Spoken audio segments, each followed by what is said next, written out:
Hello and welcome back to the Steam Pilgrimage. Just a very quick update with the channel.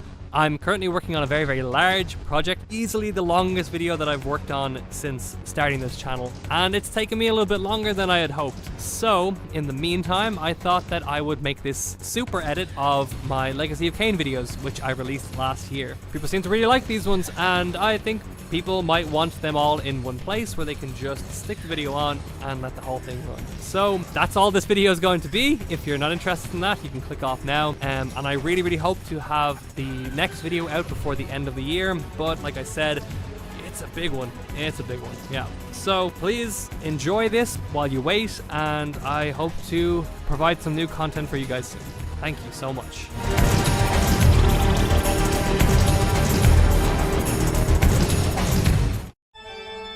The world had changed to my eyes. I had not expected such cruelty from the light. For in the embrace of the sun I could find no comfort, only malice. This would change in time for the worse, along with other things.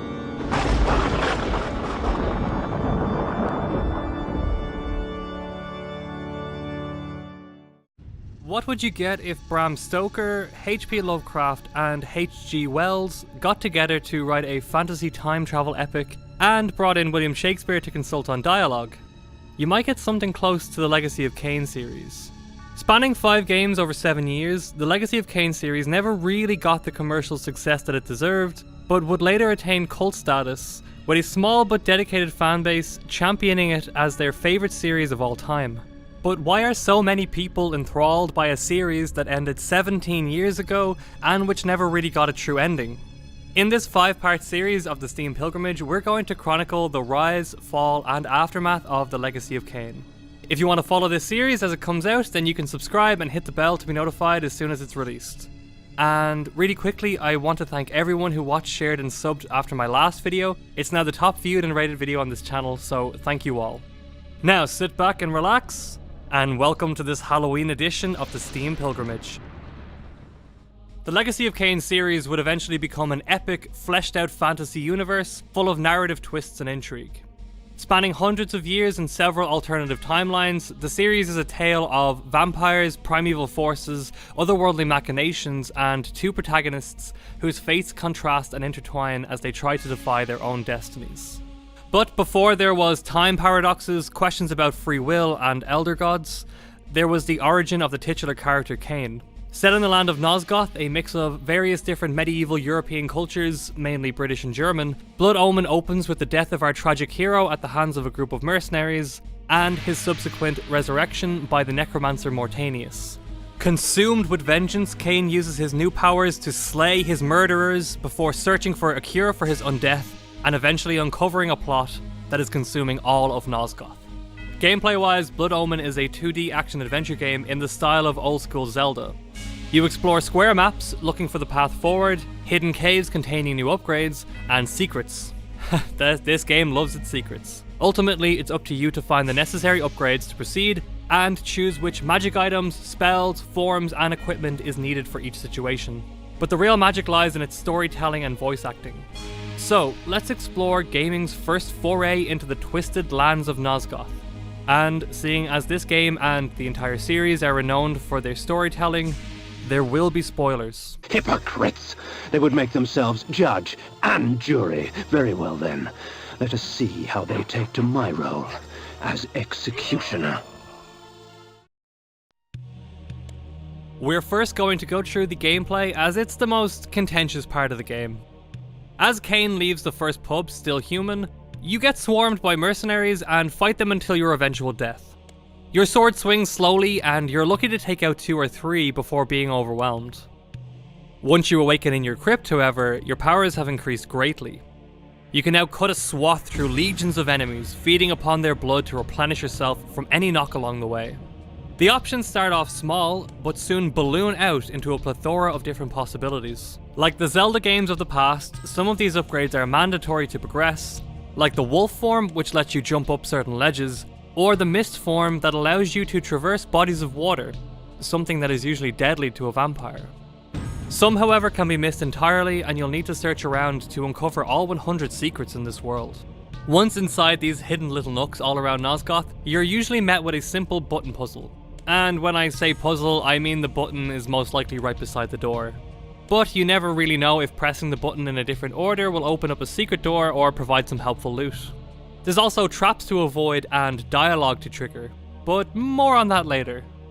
Combat is a simple affair. You choose a weapon, some armor, and go in slashing. I like the balance between the different weapons, with some being weaker but stunning enemies so they're easier to feed from, and others being much stronger but leaving no corpse behind for you. The axes in the Soul Reaver were pretty annoying to use, however, as you're unable to cast magic while holding them, leading to situations where you have to pause several times in a single fight to unequip your weapon, cast your spell, and then re-equip to cut down a tree or break a pillar. This is made quite cumbersome by the clunky interface, even with the mod that I found to add controller support. The various spells and magic items you pick up can be quite devastating to your enemies, and you do have to balance between your health, magic energy, and supplies. Do I risk taking more hits for a chance to feed, or do I just vaporize these suckers?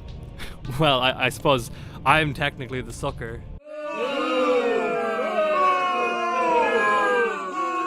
The gameplay for Blood Omen is considered to be the weakest part of the entire game, which really is a testament to how amazing every other aspect is.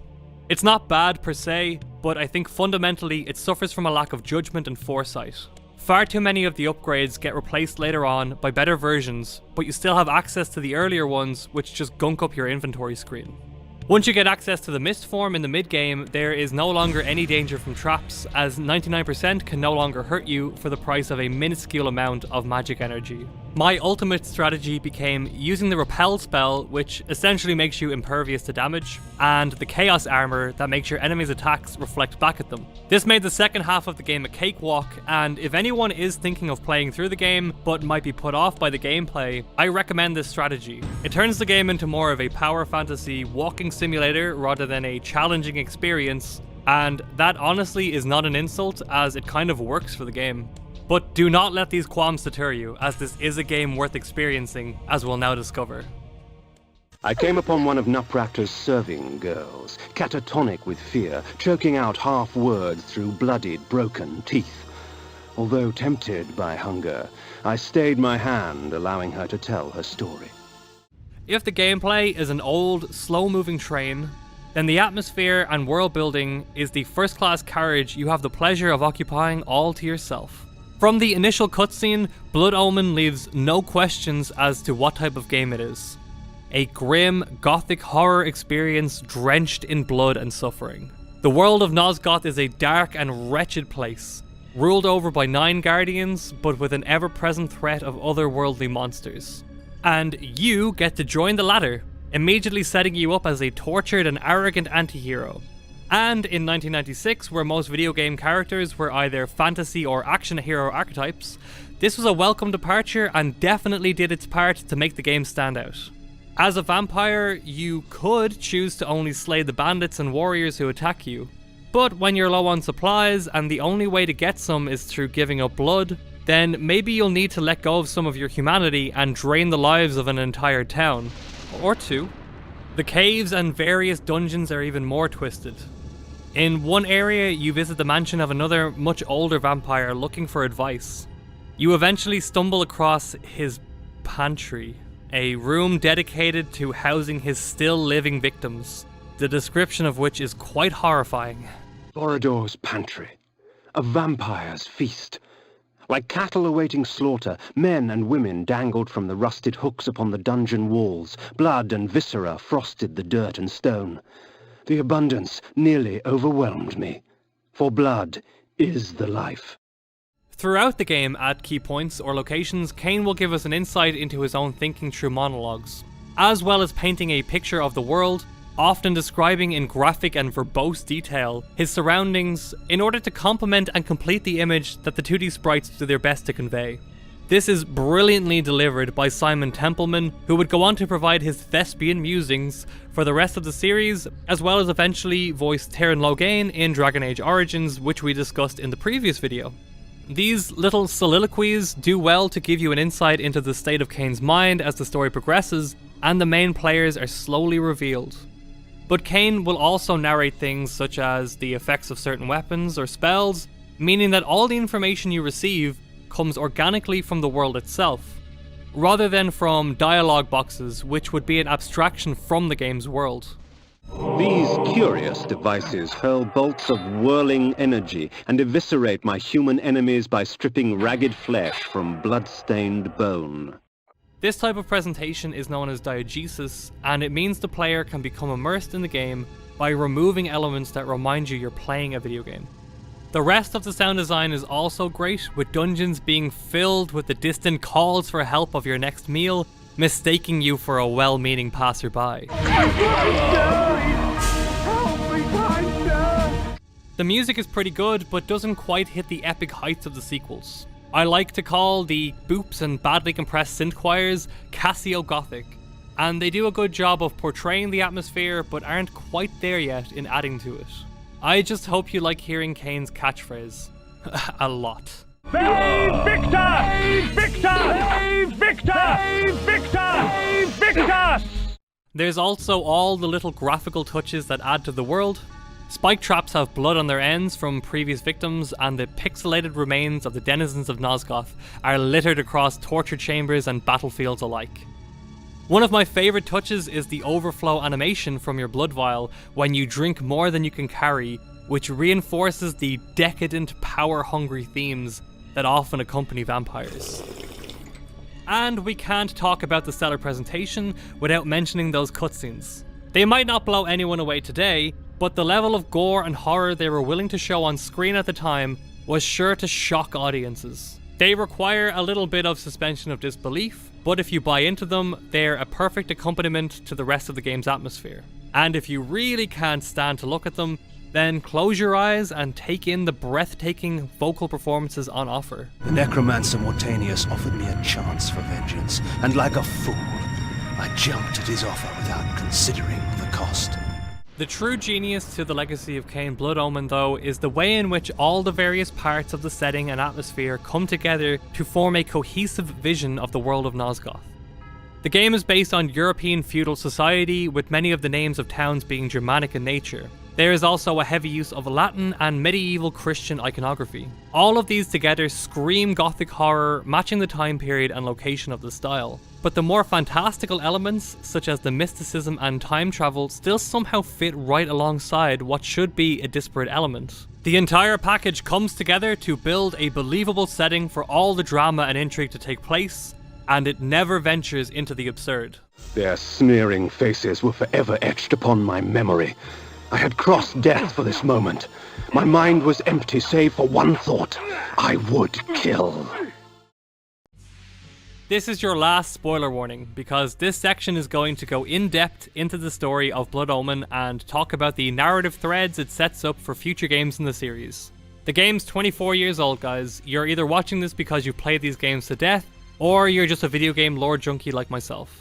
The opening cutscene starts things off on a rather cryptic note, jumping from the crucifixion of scores of vampires to the murder of a circle of magic users, the condemnation of their bodyguard for failing to save them, and finally the murder of a woman and the corruption of 9 pillars. All of these pieces of information will go on to be explained, called into doubt, and recontextualized a number of times as time travel is added to the mix. After being slain and brought back to life, Kain quickly gets to work taking revenge on the band of mercenaries that murdered him. Once they've been dispatched, Mortanius the Necromancer tells you that these are just the men hired to kill you, and not the ones behind the plot. You go to the Pillars of Nosgoth, the same ones from the opening cutscene, to look for answers, and to search for a cure for your curse. When you arrive, however, you find the spectre of the Guardian of the Pillar of Balance, Ariel, slain and the pillars completely corrupted. Ariel tells you she was murdered and that her lover Nupraptor, one of the Guardians linked to the 9 pillars, has gone insane with grief. Because all of the members are linked to each other, the madness has spread from Nupraptor to the other 8 Guardians, and Kain is tasked with purging the members of the Circle so that a new set of Guardians can rise and the pillars can be restored. Nupraptor proves easy enough to find and dispatch, but Kain runs into trouble when fighting the second Guardian, Malik, the walking suit of armor from the beginning.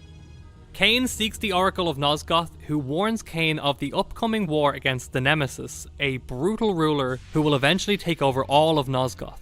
He also tells him to find Vorador, the vampire who managed to defeat Malik the first time. Upon meeting Vorador at his mansion, he offers to help Kain finish the job. During this exchange, however, Vorador tells Kain that vampires are something akin to a dark god, and that he should simply keep his head down and indulge his gift. Kain can't accept his vampirism as anything other than a curse or tool for his quest, and plans to reject this advice once his mission is complete. Together, Kain and Vorador track down Malik and 2 other members of the Circle and kill them. Kain goes to kill one more member, Azamoth the Planar, and uncovers a time streaming device. It's starting to look good for Kain, but Ariel informs him he needs to do something about the Nemesis Legion, or there won't be a Nosgoth to restore. Kain employs the help of King Otmar to repel the invasion, but the battle goes not so good. Cornered by the Nemesis troops, Kain activates the time streaming device and goes back 50 years to before the Nemesis was such a tyrant. Now known as King William, Kain kills the future conqueror, creating the first time paradox in the series and preventing the war from ever happening. When Kain arrives back in the present, he finds that his murder of William rallied the people of Nosgoth into conducting a purge of all vampire kind. We see Vorador being executed publicly, and the Oracle of Nosgoth is revealed to be one of the Guardians of the Pillars, Mobius the Time Streamer. He uses his ability to see alternate timelines to orchestrate the entire plot to kill William. Kain manages to corner Mobius and returns to the Pillars. Kain finds Mortanius and another Guardian, Anacroth, arguing, and it's revealed that Mortanius is responsible for the death of both Ariel and Kain. Mortanius kills Anacroth, and Kain confronts the person who orchestrated this entire plot and led Kain to where he is. Once defeated, we find out that Mortanius was being controlled by the Dark Entity, a character whose relevance isn't really explained until the final game in the series. Once everyone is defeated, Kain realizes that he is the final Guardian. When Ariel died, he was chosen as the new Guardian of Balance, but has been slowly corrupted like the other members after Napruptor's decline, and his death is the answer he seeks to both his curse and the restoration of Nosgoth. Kain relents and sacrifices himself so that the land may be cleansed. Well, that's what you can do if you're a goody two-shoes. If, however, you've been following Kain's descent into madness, there is another option. You can completely forego your destiny and plunge the world into darkness, with Kain as its unholy ruler. This is considered the canon ending and leads on to the rest of the series. Blood Omen's story on its own is a great piece of dark fantasy adventure writing. There are several distinct narrative threads being followed at all times, and for most of the game you feel like a powerful being on a mission to purge the world of its corruption in the bloodiest way possible, and all for your own gain. This makes the realization that you are instead an unwitting participant in the machinations of far more powerful and cunning actors all the more revelatory. Kain being the pawn of a trans-dimensional being and to destiny itself would go on to be a major theme in the series. It's interesting to ponder how much of the future stories were planned at the time of the release of this game. Being so old and hard to come by, this was the only game in the series I haven't already played before. But seeing how so many of the future events directly correlate to both events that happened and events that were changed due to time paradoxes is a testament to how much work went into making this a satisfying and compelling story. The choice between 2 endings makes me think that at the time, this was meant to be a singular story. But thanks to the genius that is Amy Hennig, the lead writer of the series, it would take some of the more intriguing questions and characters and flesh them out into one of the most realized and rich fantasy worlds ever created, and in turn, lead to one of gaming's greatest tragedies. Ve Victus! Blood Omen is a great introduction into the world of the Legacy of Kain. It sets up the themes of the series going forward, and fleshes out Kain's character, giving us an insight into the choices he's going to make in the near future, or past, depending on your perspective. Playing this game after the others, this almost felt like a character origin prequel for me. All the foundations for the rest of the series are here, and Kain is such a well-rounded character in this game that he becomes a brilliantly deep antagonist for the next few installments of the franchise. I would recommend this game to anyone who likes vampire lore, gothic medieval horror, or is just a fan of games with deep worlds, complex characters, and expertly crafted narrative direction. But we're not done with the world of Nosgoth, as next time we're going to be making the jump to 3D and an all new protagonist. So be sure to check back in soon as we talk about the Legacy of Kain Soul Reaver. And if you've enjoyed this video and you want to be informed when the next one comes out, you can subscribe below and hit the bell notification. As always, thank you so much for watching, and keep hacking away at that backlog.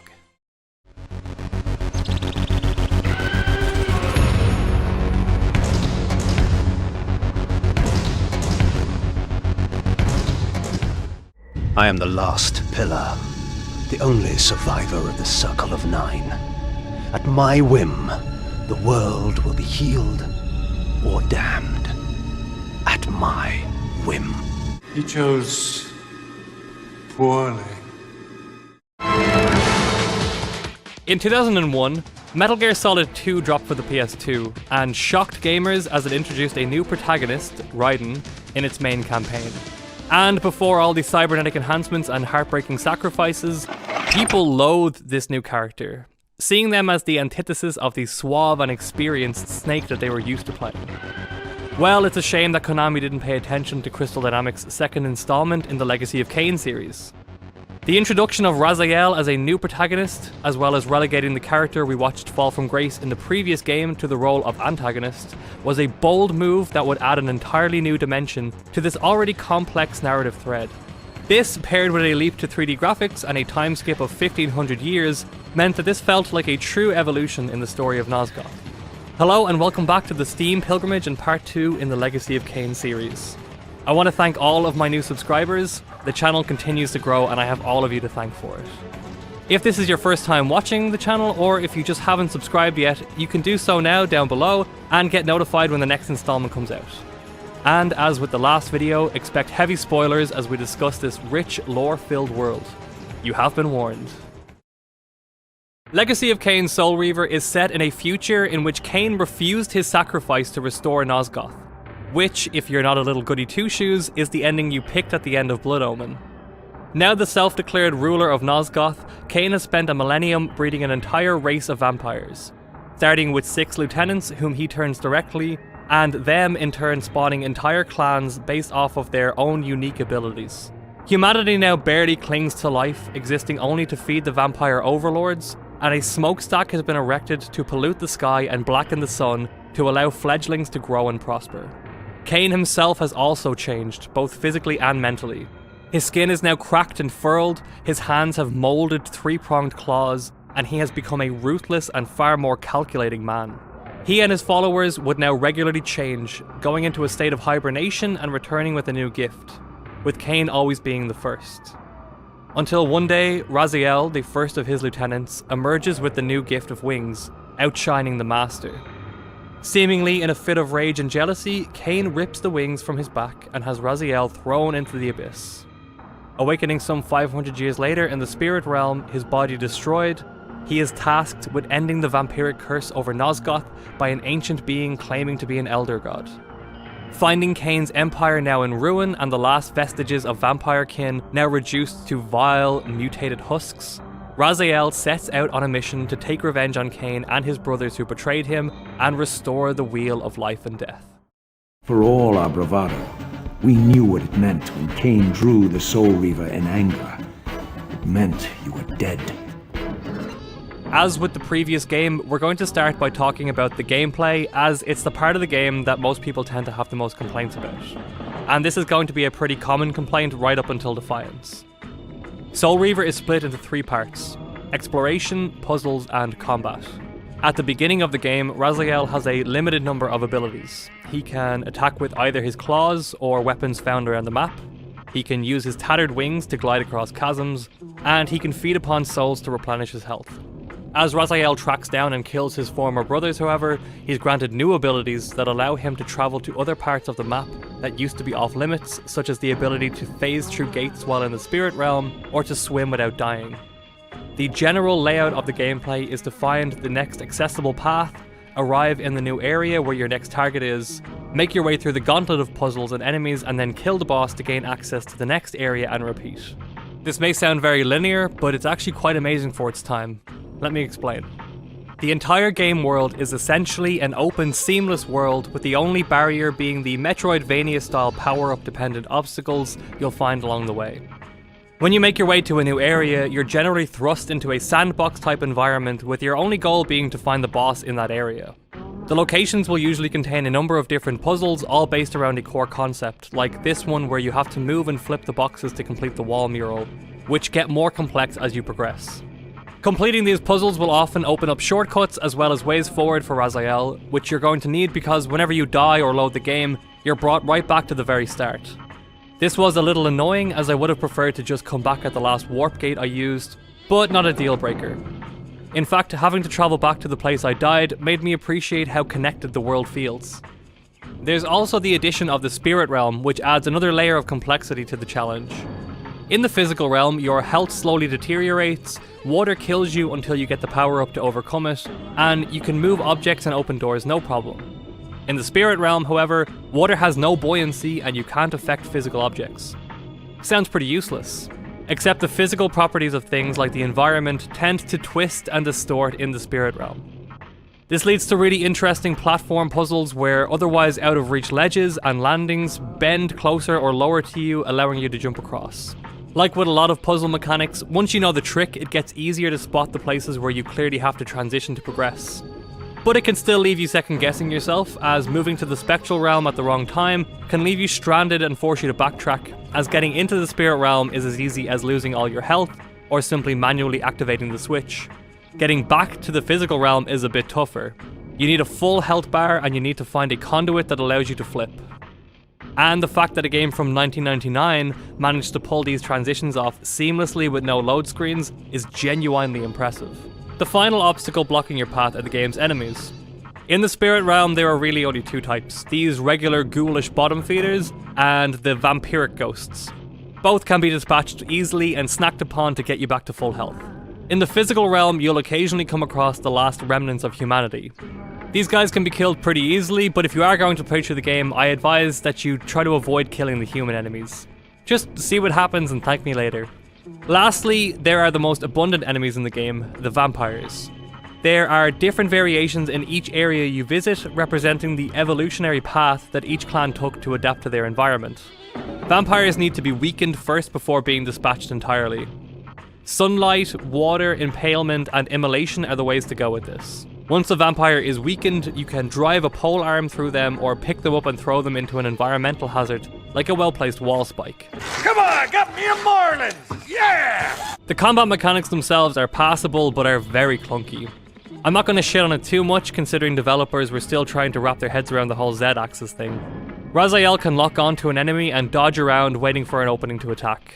When I first started playing, I was expecting there to be iframes, and it took me a while to get used to dodging backwards rather than into the blow. The main problems with the combat are hit detection and the mechanics surrounding the titular Soul Reaver blade. The fixed camera angle makes it really hard to tell if you're close enough to hit the enemy you're locked onto, but inversely, the enemies seem to be able to make contact in some very questionable scenarios. This wouldn't be too bad if it weren't for the fact that the Soul Reaver will only manifest itself in the physical realm when you are at 100% health.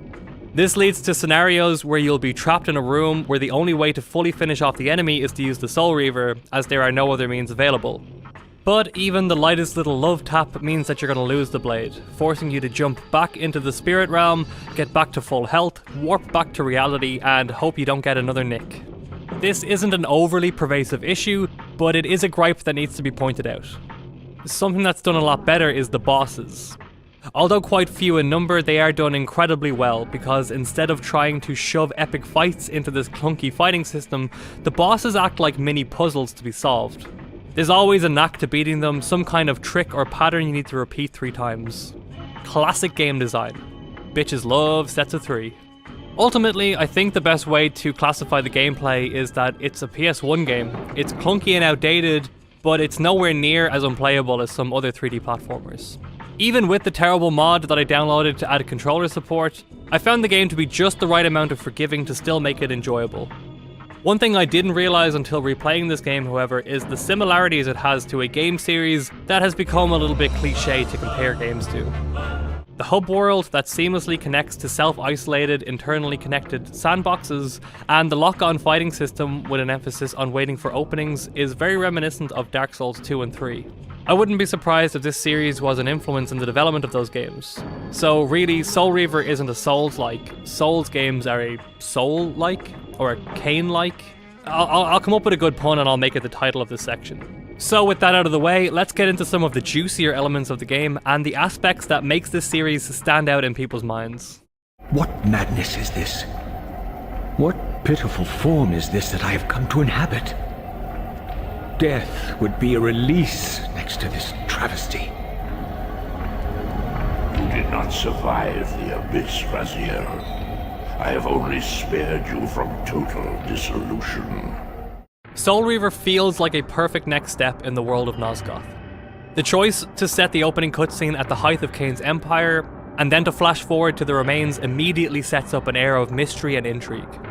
Why has Kain seemingly destroyed his own empire, and how has the great vampiric oligarchy fallen into such decay? Raziel discovering this dystopia is a great framing device, as his knowledge of how the world was before Kain's downfall gives us perspective, but simultaneously he's discovering this new world at the same time as us. Just like in Blood Omen, entering a new area will trigger some kind of monologue, explaining the relevance of the location and giving us insight into how Nosgoth fared under Kain's rulership. In his madness, could Kain spare none of his brood? It was not Kain, but Duma's own arrogance that brought the downfall of his clan. This kind of exposition could come across as a cheap narrative dump, if not for the brilliant delivery. How do you top the grandiose, flowery musings of Simon Templeman? You double down and add in another voice acting titan. Michael Bell as Raziel is a perfect addition to the mix of already impressive vocal performances. Rahab, you have adapted well to your environment, for one so maladjusted.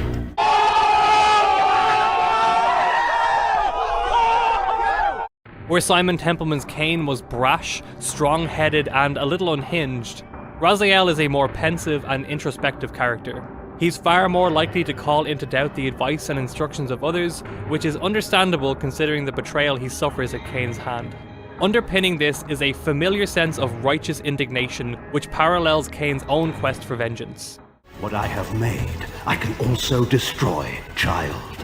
Damn you, Kain! You are not God! This act of genocide is unconscionable! Tony J returns also, this time as the Elder God, an entity that claims to keep the eternal wheel of life and death forever turning. The birth of one of Kain's abominations traps the essence of life. It is this soul that animates the corpse you lived in. I found it interesting that they got the same voice actor as Mortanius, who served as Kain's guide, to be Raziel's, but I'm gonna go more into that in the final video in this series because I have theories. And then there's the newly familiar antagonist in Kain. In Blood Omen, Kain was a naive, power-hungry young noble, hell-bent on a singular task of getting revenge for his untimely death. He will often be rude and aggressive in order to get what he needs, and it's this arrogance that allows him to be manipulated by more cunning forces. This much older Kain, however, seems to know much more about what's ultimately going on, and seems far more focused and contemplative. On a number of separate occasions, he seems to let on to Raziel that he has a grander scheme in mind, and that Raziel's murder was a necessary part of this plan. Simon Templeman portrays this expertly by giving Kain an older, more wizened, and more self-assured demeanor. I must say I'm disappointed in your progress. I imagined you'd be here sooner. Tell me, did it trouble you to murder your brothers? By the end of the game, the erratic way in which Kain acts leaves you questioning his motives and allegiances. On the other side of audio, the music in this game is iconic. Gone are the clumsy 80s synth sounds of the previous game. Instead, they are replaced by fully rendered audio tracks by composer Kurt Harland. The PlayStation version even had dynamic audio, which could layer the different parts of the song depending on how intense the current scene was. This was a technique that would later become an industry standard, but they did it using MIDI before modern conveniences like Fmod. Every track in the game perfectly suits this gothic, industrial, oppressive environment while keeping the fantasy elements alive. The tracks are both moody and inspiring at the same time and give weight and gravity to even the most mundane fights. The slower pieces also add to the atmosphere of oppressive isolation. Apart from the odd human begging not to be killed, the only people Raziel actually talks to are the remains of his vampiric brothers, Kain and the Elder God. This means that you'll spend long periods of time walking through long abandoned areas. The game is essentially set in the last days of Nosgoth as the world can no longer sustain the corruption brought about by Kain's refusal to restore the Pillars. And this near-apocalyptic world of Nosgoth is a very different one than we saw in Blood Omen. Although we saw glimpses of more modern machinery such as the living armor generator in Malik's Bastion, the world was far more akin to a medieval level of technology. 1500 years later though, and it seems that Kain has brought about the Gothic Industrial Revolution. The entire world is a brilliant mix of influences from different time periods following the medieval era, from the Renaissance-style, almost Roman-type villa that houses the sanctuary of the vampire clans, to the steampunk machinery of the Silent Cathedral.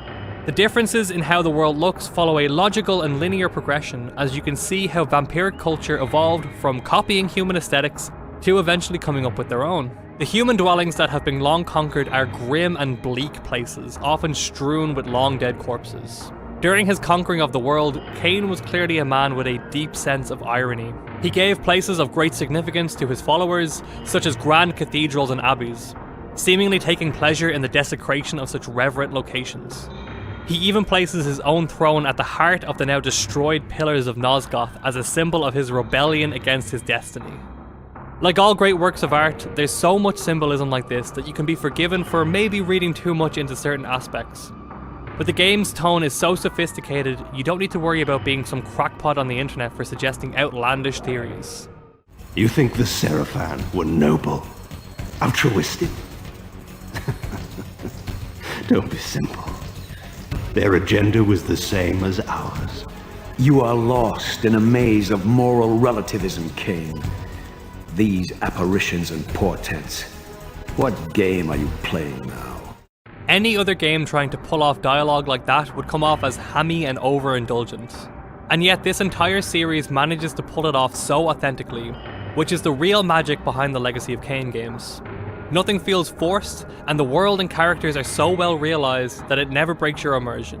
No character ever does anything stupid just for plot reasons, nothing in the environment is there just because it's cool. These games were a labour of love, and it shows in every second of gameplay. My eyes are opened, Kain. I find no nobility in the unlife you rudely forced on my unwilling corpse. You may have uncovered your past, but you know nothing of it. Okay, this is your last chance. If you don't want any spoilers, you can skip ahead to the summary section. I'll try to keep that as spoiler-free as possible. So, as I outlined already, the game starts with Raziel receiving a new dark curse and inviting the jealous wrath of Kain. After spending nearly 500 years having his body torn apart by the Abyss, Raziel finally awakens to an omniscient voice compelling him to rise. The voice belongs to the Elder God, who tells Raziel that in the time since his second death, the wheel of life and death has almost completely stopped turning. Almost everyone left alive in Nosgoth is an eternal vampire whose souls will never return to the wheel, and this is causing the cataclysmic events that are currently destroying Nosgoth. The Elder God tells Raziel that he is worthy and that he has been resurrected in order to kill Kain and restore balance. After returning to the physical world, Raziel finds the way to Kain and the sanctuary of the vampire clans blocked, and instead goes to find his brother Malchiah. After defeating him and devouring his soul, Raziel is able to pass through barriers and heads to the sanctuary. At the foot of the once intact Pillars of Nosgoth, Kain is waiting for Raziel, seemingly already informed of his return. Kain mocks Raziel and tells him that he killed all of Raziel's clan members after his execution, and eventually the two begin to fight, with Kain gaining the upper hand quite quickly with his Soul Reaver blade. When he goes to deal the final blow, however, the blade shatters against Raziel, and Kain vanishes, satisfied that everything has gone according to his plan. I swore I saw a glint of satisfaction in Kain's eye when the Soul Reaver was destroyed. Raziel now finds a spectral version of the blade has attached itself to him. The ghost of the Balance Guardian Ariel seems to still haunt the Pillars, and she presents herself to Raziel, telling him about Kain's refusal to sacrifice himself, and how this is what has led to the decay of the world. Raziel continues on, killing another of his brothers before making his way to the tomb of the Seraphim. the order of vampire slayers that was murdered by Vorador in the opening of Blood Omen. Raziel finds the names of his brothers as well as his own name marked on the open tombs. Raziel now realizes that each of Kain's 6 lieutenants were actually members of the Sarafan Order that were turned in another example of cruel irony that Kain is so fond of. Raziel continues his quest, killing 2 more of his brothers, before tracking Kain down to the Cave of the Oracle, which was Mobius' lair from Blood Omen. In a secret chamber, Raziel eventually finds Kain about to activate the Chronoplast, the time travel machine that gave Mobius his power. Again, Kain seems to be expecting Raziel, and upon being confronted on his ability to predict events, explains that this machine allowed Kain to look through all of the possible threads of time. When Raziel admonishes Kain for refusing the sacrifice, Kain hits back, explaining that it was never really a choice at all. Time can never really be rewritten, and so Kain refuses to take responsibility for his actions, claiming instead that there's more going on and that he's seen the outcome of both of their stories.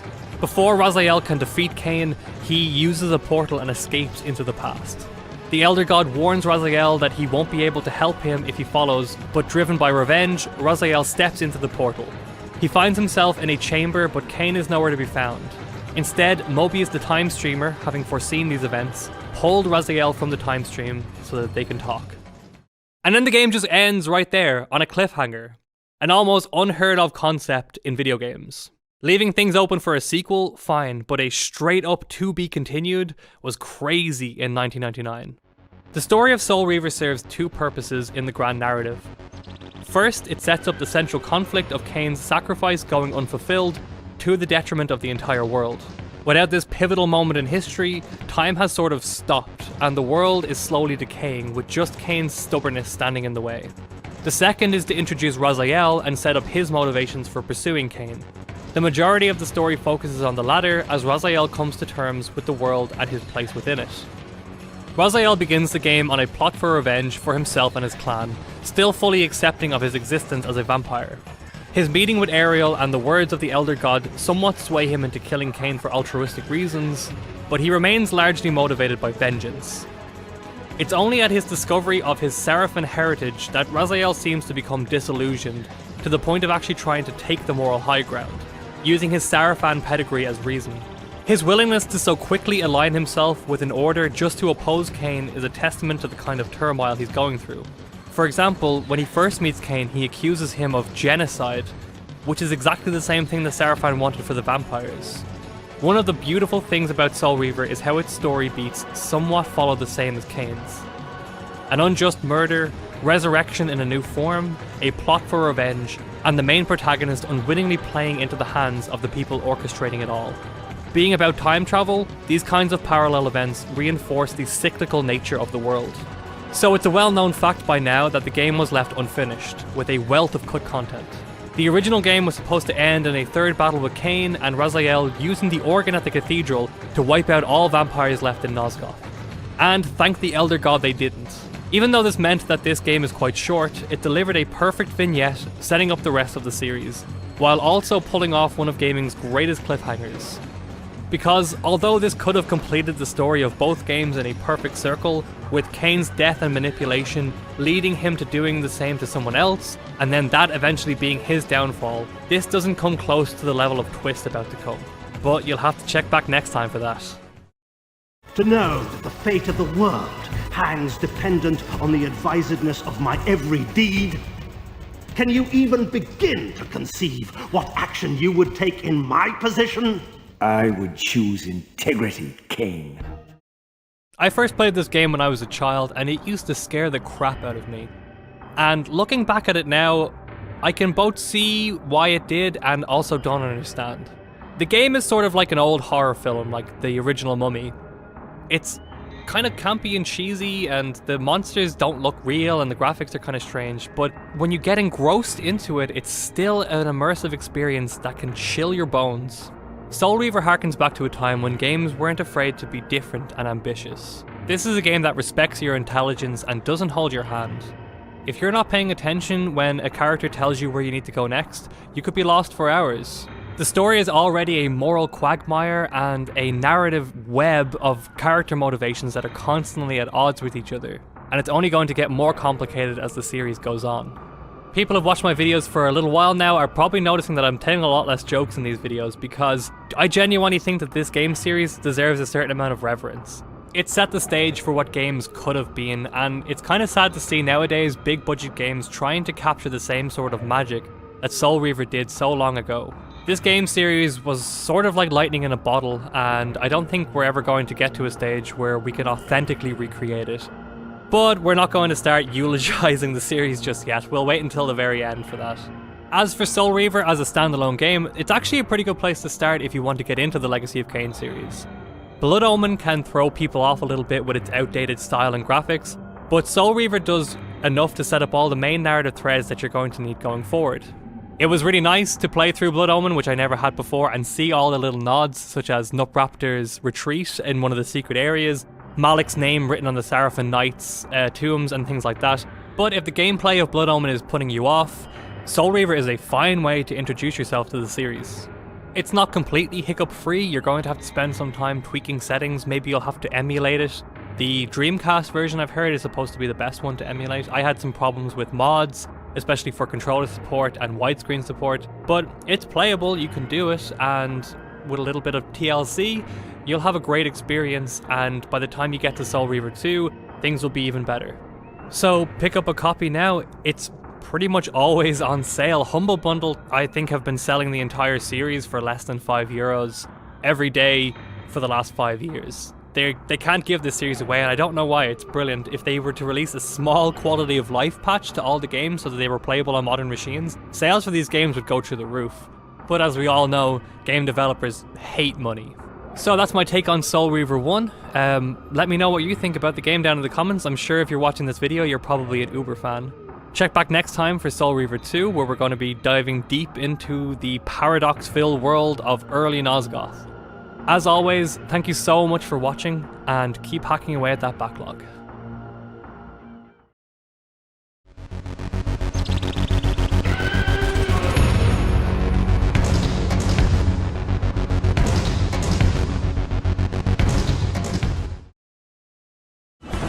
Our futures are predestined. Mobius foretold mine eons ago. We each play out the parts fate has written for us. Free will is an illusion. How much of your life do you have control over? There are always external factors in our lives that dictate our circumstances, but a core component of human behavior and consciousness is the idea that as sentient, highly intelligent animals, we have the free will to consider our place in the world and act of our own accord. But what if you knew that this was a lie? If all of the pivotal moments in your life were predestined, and that you were never truly in control? How could you go on, knowing that no matter how much sentience you felt you were in possession of, all past and future events would, and always will, happen exactly as they should? It's a question that many philosophers and metaphysicists have pondered, but with the way in which we perceive time in a linear fashion, there's no way to know if any of our actions are predestined, and, more importantly, if knowledge of this would allow us to change our fate. This is the question at the heart of the Legacy of Kain series, and Soul Reaver 2 is the first time this question is explored in a way where the consequences of trying to change one's destiny are fully explored and shown in detail. Raziel, having just missed his chance to take his revenge, follows Kain to a time in Nosgoth's past just before the corruption of the Pillars. Here, Mobius the Time Streamer tells Raziel of his supposed destiny, to finally kill Kain and allow balance to return to the world. But does Raziel really have the power to choose how and if any of these events take place? From this point on, we finally start to see some of the events and characters from Blood Omen from a new perspective, and gain a further insight into the grand scheme at work. Hello and welcome back to the Steam Pilgrimage and part 3 in the Legacy of Kain video series. First, I'd like to apologise for the delay in getting this video out. Due to the craziness of 2020, I was forced to leave my house and I was stuck without my usual gaming rig. Because of the particular hardware on the laptop that I was trying to use, I found getting Soul Reaver 2 to play basically impossible. But we're back and videos will be coming on a more consistent basis. Thank you all for your patience. Also, there was a slight glitch in my last video that made it sound like I was pronouncing Raziel like a fucking idiot. This glitch has now been fixed.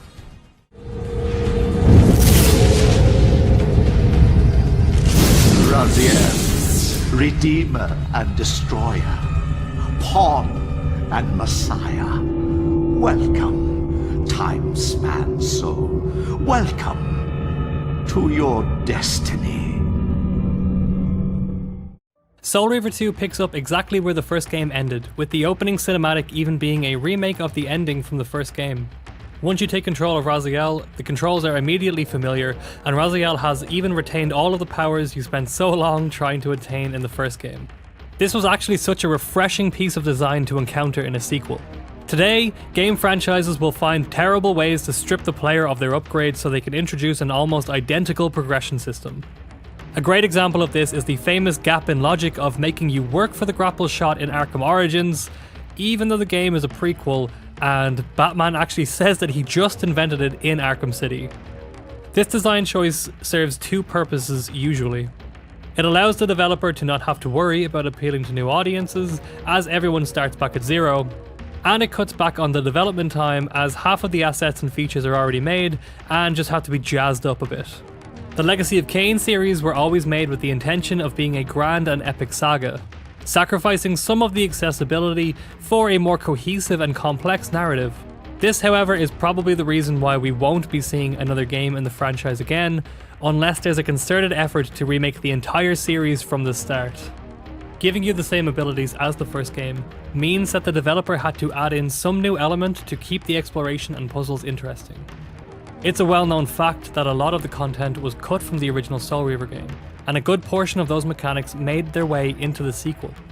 The biggest new additions are the Reaper infusions, elemental enhancements that give the Reaper different functionalities, like the Light Reaver being able to open doors with these crystals, or the Dark Reaver making bridges.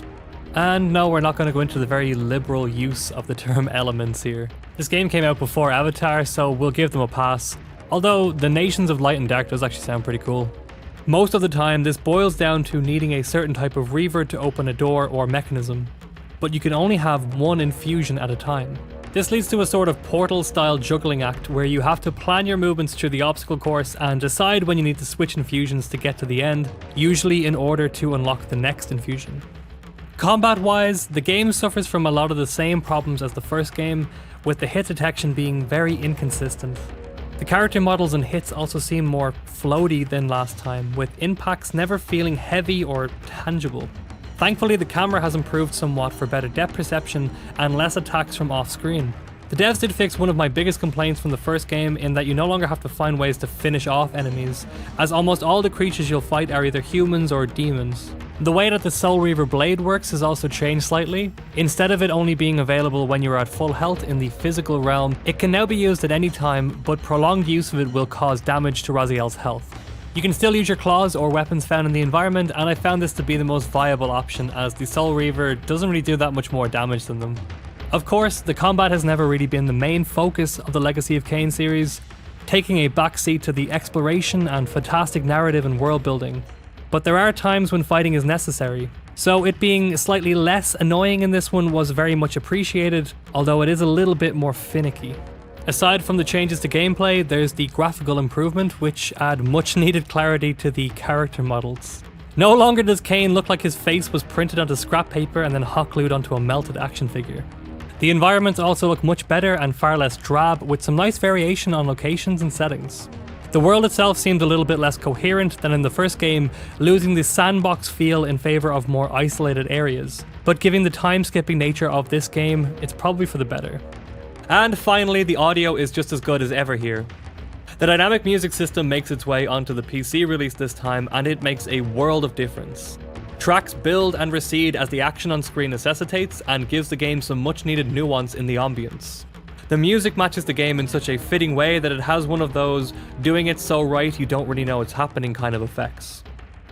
And of course, that famous voice acting returns in all its glory with a slight upgrade to the quality and spatial effects. But even without this upgrade, the quality of the performances are enough to carry this game. Raziel, Kain and the Elder God are just as captivating as ever. delivering grandiose, reflective monologues without a hint of pretentiousness, which is no small feat in a time-traveling vampire drama about the existence of free will. Joining them this time is Richard Doyle as Mobius in a far more prominent role than he had before. His slimy back and forth between feeble, well-meaning crusader and evil mastermind is truly repulsive, in the best way possible. In terms of gameplay and presentation, Soul Reaver 2 is an improvement over the first game, but the signs of a rushed development cycle can still be seen somewhat in the lack of polish. Thankfully, no time seems to have been squandered in the writing though, as we'll now discuss. This isn't a chase, Raziel. We are merely passengers on the wheel of destiny, describing a perfect circle to this point. We've been brought here for a reason. I've seen the beginning and the end of our story, however, and the tale is crude and ill-conceived. We must rewrite the ending of it. You and I. After following Kain through the time portal, Raziel is taken from the time stream just after Kain arrives, or just before, I guess, depending on your orientation, to a time just before the pillars become corrupted. Mobius tells Raziel to find Kain and fulfill his destiny. Mobius then urges him to fight his way out of the Sarafan stronghold he finds himself in, and Raziel for the first time sees glimpses of the way his life was and the path the world could have taken. Before leaving, however, Raziel finds a physical manifestation of the Soul Reaver blade shattered. This is clearly the one used by William the Just in his fight against Kain. When coming into contact with it, however, he begins to feel a strange temporal distortion but can't understand what it is, with the Wraith blade somewhat intertwining with the spirit inside the physical manifestation. Less than assured that everything he was told was true, Raziel sets out to find Kain. And so he does, at the most fitting of places for a world soaked in its own sense of cruel irony. Raziel finds Kain at the still intact pillars, ready to strike and end the whole mess. Before he can act though, Kain senses Raziel and asks for a chance to explain himself. As the pillars crumble around him, Kain finally reveals everything that he knows about Mobius' plan. When Ariel died at the beginning of Blood Omen, Kain was born at the exact same time and chosen to be the new Guardian of Balance. But Nupraptor, finding the woman he loves dead, was driven insane, which polluted the minds of the rest of the Guardians, who were all linked together. So at the end of Blood Omen, when Kain was asked to make his choice of sacrifice or refusing to die, he was effectively rendered incapable of making the decision. And either outcome would eventually lead to the extinction of all vampires, whether he's sacrificed or killed centuries later. Two sides of the same coin. But Kain rejects these inevitabilities, telling Raziel to seek his true destiny before leaving. But suppose you throw a coin enough times. Suppose one day it lands on its edge.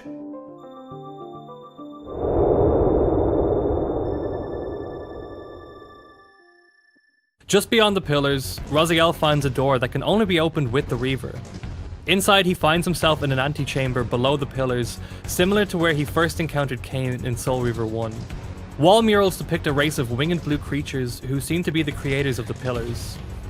And underneath, deep in the water, the familiar Elder God resides. Smaller and less powerful, but he does seem to know at which point in his timeline Raziel currently is. Raziel uses the Elder God's apparent weakened state to tell him off and dismiss himself from his control. You go, girl! Traveling on, we find the first of the elemental forges and more murals, this time depicting the ancient blue race as having used the pillars to lock away some evil force. They also seem to have made the Soul Reaver blade. After speaking with Vorador, we learn that the creators depicted on the murals belonged to a now extinct race.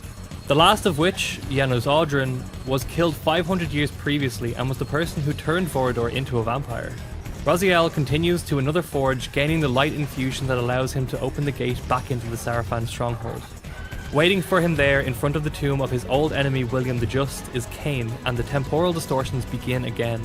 Kain explains that this is the point in which Raziel is to finally kill Kain, and the blade begins to act on its own, forcing Raziel to strike Kain down with it and fulfill history as he was meant to do. However, at Kain's insistence to fight the urge, he instead plunges the sword into William's tomb, and a paradox is created, as history begins to shuffle to accommodate this revision. Kain explains that these temporal distortions are caused by having two copies of the Soul Reaver blade meet in space and time, and that this is how Mobius orchestrated the first time paradox in Blood Omen that eventually led to the vampire purges. Fun fact I didn't actually know until doing research for this video, In Blood Omen 1, when you face off against William, the devs have made it so that it's nearly impossible to finish him off without any weapon other than the Soul Reaver. This kind of detail really makes you wonder how much of this grand narrative was planned from the start. Emboldened by his ability to change his fate, Raziel tries to remove himself from the conflict entirely. Finding Mobius in his chambers, Raziel orders to be sent back to a time long before all of these problems and the world is at peace, and also in order to meet the creatures from the murals.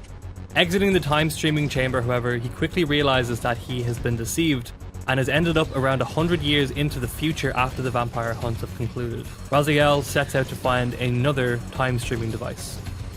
After finding the Air Temple, another mural depicts the ancient blue race being afflicted with a curse by the race of mysterious creatures that were locked behind the pillars. This curse seems to be the beginning of vampirism. Raziel decides he must travel back in time to meet the famous Janos Audrin. Finding an abandoned time-streaming chamber, he uses the device and is suspiciously brought to the exact time period he sought after. Raziel fights the Sarafan, currently at the height of their original purge, and finds Janos Audrin's hideaway. Navigating the labyrinth of mazes and puzzles, he eventually reaches the chamber where a lone, solemn figure, matching the depiction of the creatures from the murals, stands waiting. Janos Audrin finally sheds light on Raziel's place in the world. Janos took up a place as the 10th guardian of the pillars, the keeper of the Soul Reaver blade. He's waited for Raziel for centuries, with his arrival being prophesied. He mentions that the pillars are some kind of a lock, with the Reaver being a key, and that a ritual joining of sorts must be fulfilled. When confronted with the blade, however, instead of the usual temporal distortion, Raziel feels a repulsion and a sense of dread. Before he can take the blade, the Sarafan, having followed him through the keep, attempt to storm in and kill them both. Janos teleports Raziel to safety, and he must quickly unlock the final element, the Fire Reaver, to open the door and help Janos. Unfortunately, it's too late, and he arrives just in time to find his own Sarafan self, a life that he has no recollection of, cut out Janos' heart. This is of course the Heart of Darkness, the relic you use in Blood Omen to restore health and stop yourself from dying. The Sarafan escape with the heart and the Reaver, and Raziel vows to return the heart and resurrect Janos. As he battles his way back to the stronghold, Raziel continues to be intercepted by demons who not only seem to know who he is, but also of his desire to change his destiny. In a room in the Sarafan stronghold, Raziel stumbles across the physical Soul Reaver blade, before turning to find Mobius and a currently flesh and bone Malik. Using his staff, Mobius disables Raziel's Wraith Blade, forcing him to take up the physical Reaver.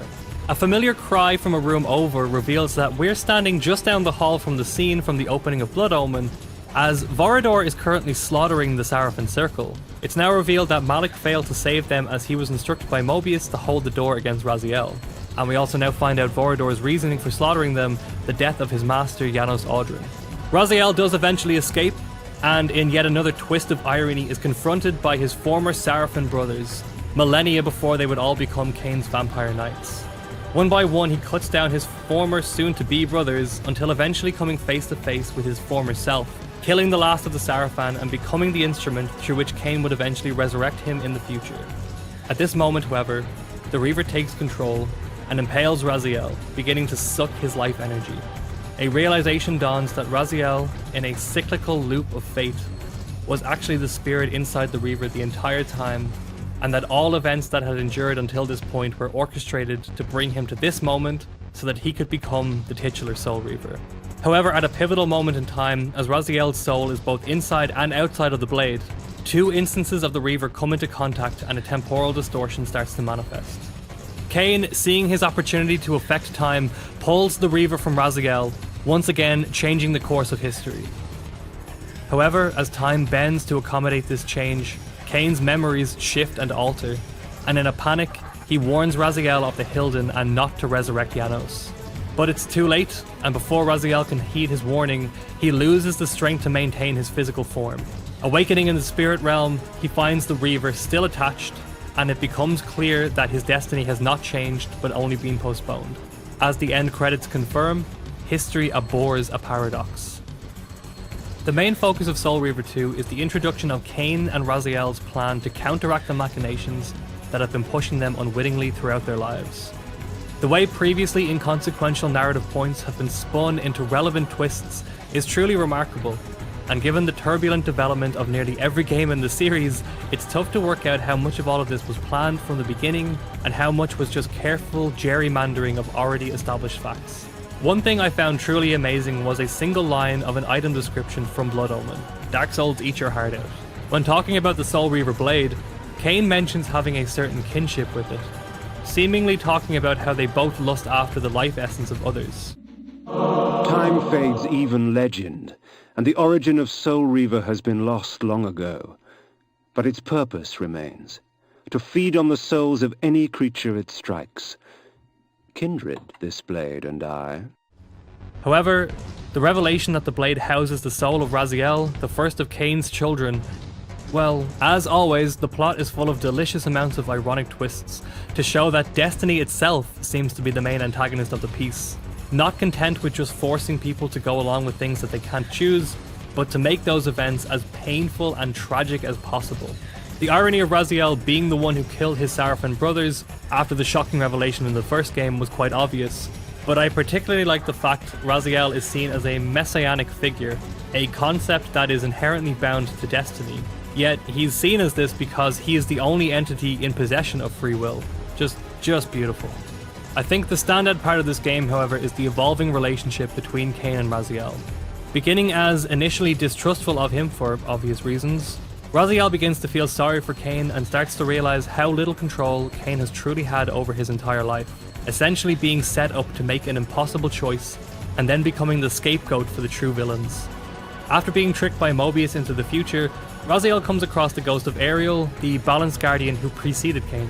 Seeing her madness and vitriol towards Kain's refusal to sacrifice himself, Raziel ends up talking himself around to sympathizing with Kain's plight. The final moments of the game as Kain tells Raziel to give in to the blade and trust him are actually quite touching. But the stage is now set for an epic showdown as we find out if Kain's plan has worked to disrupt the time stream enough to change both of their fates. But first is a small matter of the world-changing paradox that we just experienced. So before we can get to our conclusion, we first have to deal with the altered history that's been created in the red-headed stepchild of the Legacy of Kain series, Blood Omen 2. It's all true then, what Kain and Vorador have told me. I really am some kind of unholy vampire messiah. Unholy? No. Messiah, perhaps. I don't like that word. It smells of martyrdom.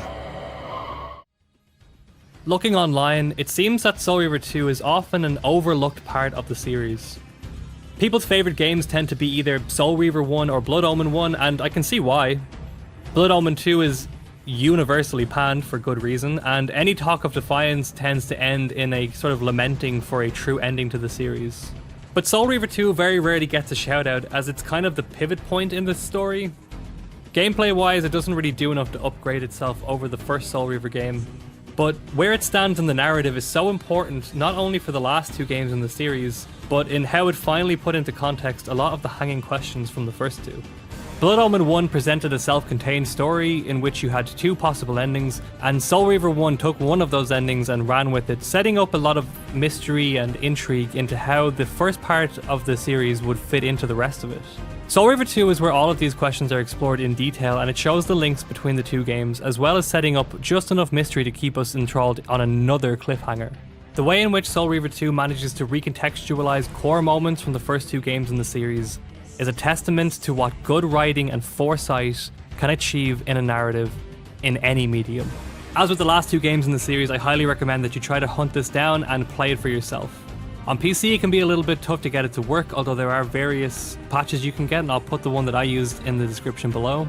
Another option is to emulate it if you have a PS2 emulator, but as always, if you're going to do so, please remember to buy a physical copy of the game before taking the ISO file off of it. I want to thank all of my subscribers for their patience in waiting for this installment to come out. If you're new to the channel and the idea of the Steam pilgrimage, we're going to go through every single game on my Steam list and finally defeat our horrendous backlog that's just built up over the years.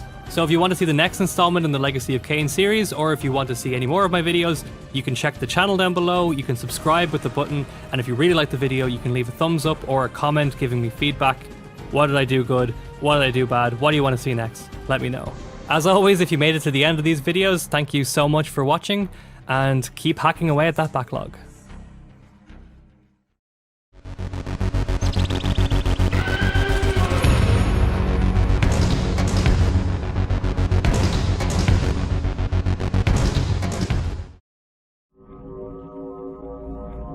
400 years after the nobleman Kain was cursed to walk the night as a vampire, and centuries before Kain would rule the wasteland of Nosgoth with his lieutenant Raziel. Oh no, I've gone cross-eyed.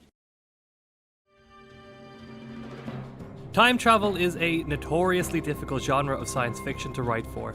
The best time travel movies tend to brush over a lot of the messy concepts around altering history and quickly establish their own rules on how time travel works to give the piece some coherence for as long as the movie actually sticks to its own premise. Then there are others where, well... I suggest you don't worry about this sort of thing and just enjoy yourself. That goes for you all, too. Yes. Both of these approaches are fine, and often a blend of the two is needed to create an engaging story without getting bogged down in plot holes and nonsensical Hail Marys. The Legacy of Kain series has always been very consistent in its time travel laws, taking a deterministic approach to time as a force in the universe. Its mantra of time abhors a paradox has allowed the writing staff to create meaningful twists and dramatic moments, rather than trying to be overly clever, while also contributing to the oppressive nature of destiny. The constant struggle to change time is often met with the realization that you can only really postpone the inevitable. This puts Blood Omen 2 into a very special part of the Legacy of Kain timeline. Set before the events of Soul Reaver 1, the story follows a now heavily altered timeline created by, spoilers, Kain saving Raziel from being taken into the Soul Reaver at the end of Soul Reaver 2.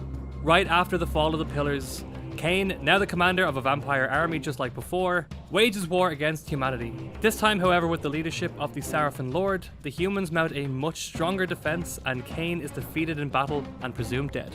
Awakening 200 years later, the world is a very different place than we saw under Kain's empire, with humanity advancing technologically due to the advent of glyph technology, a kind of magical electricity, which also seems to be very effective at harming vampires. So the game takes place in the altered memories of Kain after the conclusion of Soul Reaver 2, and does a decent job of presenting a fun, slightly more complex what-if kind of scenario that actually ends up becoming canon. So, with a slightly superfluous but competently told scenario, and the ability to finally take the reins as Kain again, why does the game receive so much hatred, being seen as hands down the worst in the series? Well, you can thank some of the developers' bewildering design choices for that. This game could have been a slight clone of Soul Reaver with different abilities for Kain to give him a distinctive feeling over Raziel. Instead, they decided to jump the shark right over the proverbial Rubicon and make the game a complete jankfest. This is the first game in the series that felt like a true chore to play, where the narrative payoff that you receive at the end of each chapter doesn't feel like it justifies what the devs just put you through. If you're thinking of playing the series, then I can safely say you can skip this one. There are plenty of videos on YouTube that compile all the cutscenes down into a watchable movie, so you can get the gist of what happens, and move swiftly on to the far superior Defiance. But that wouldn't make much of a video for you all, would it? So, welcome to the Steam Pilgrimage. I am your host, Irate Orange Internet Man, and today we're discussing the bump in the road that is Blood Omen 2. If you like this video, maybe consider giving it a thumbs up, and if you want to see the rest of the videos dedicated to the Legacy of Kain games, you can check out the channel below, and subscribe for the final installment. Also, in the run-up to the final game in the series, I've decided to start a Discord channel. I know most of you watching this probably love to talk lore and share theories, so if you go to the link below, there's a dedicated Legacy of Kain channel. I'll see you there for all the spectral speculation. Vorador, the reformed pseudo-hedonist of Termagant Forest. I had met him once before in his new role of patriarch. I still knew not to trust him. The Legacy of Kain games are a lot of things to a lot of people, but no one would put them in the same category as a game like Ninja Gaiden or Dark Souls. One thing I didn't realize until replaying this game, however, is the similarities it has to a game series that has become a little bit cliche to compare games to. At least not in terms of its moment-to-moment gameplay. The combat has always been used as a quick skill challenge to test you before moving on to the rest of the puzzle, or feeding you the next delicious drop of narrative vitae. Soul Reaver made this clear by having the boss fights act more like puzzles to be solved rather than being a mastery over the game's mechanics, and Soul Reaver 2 reinforced this by removing boss fights entirely.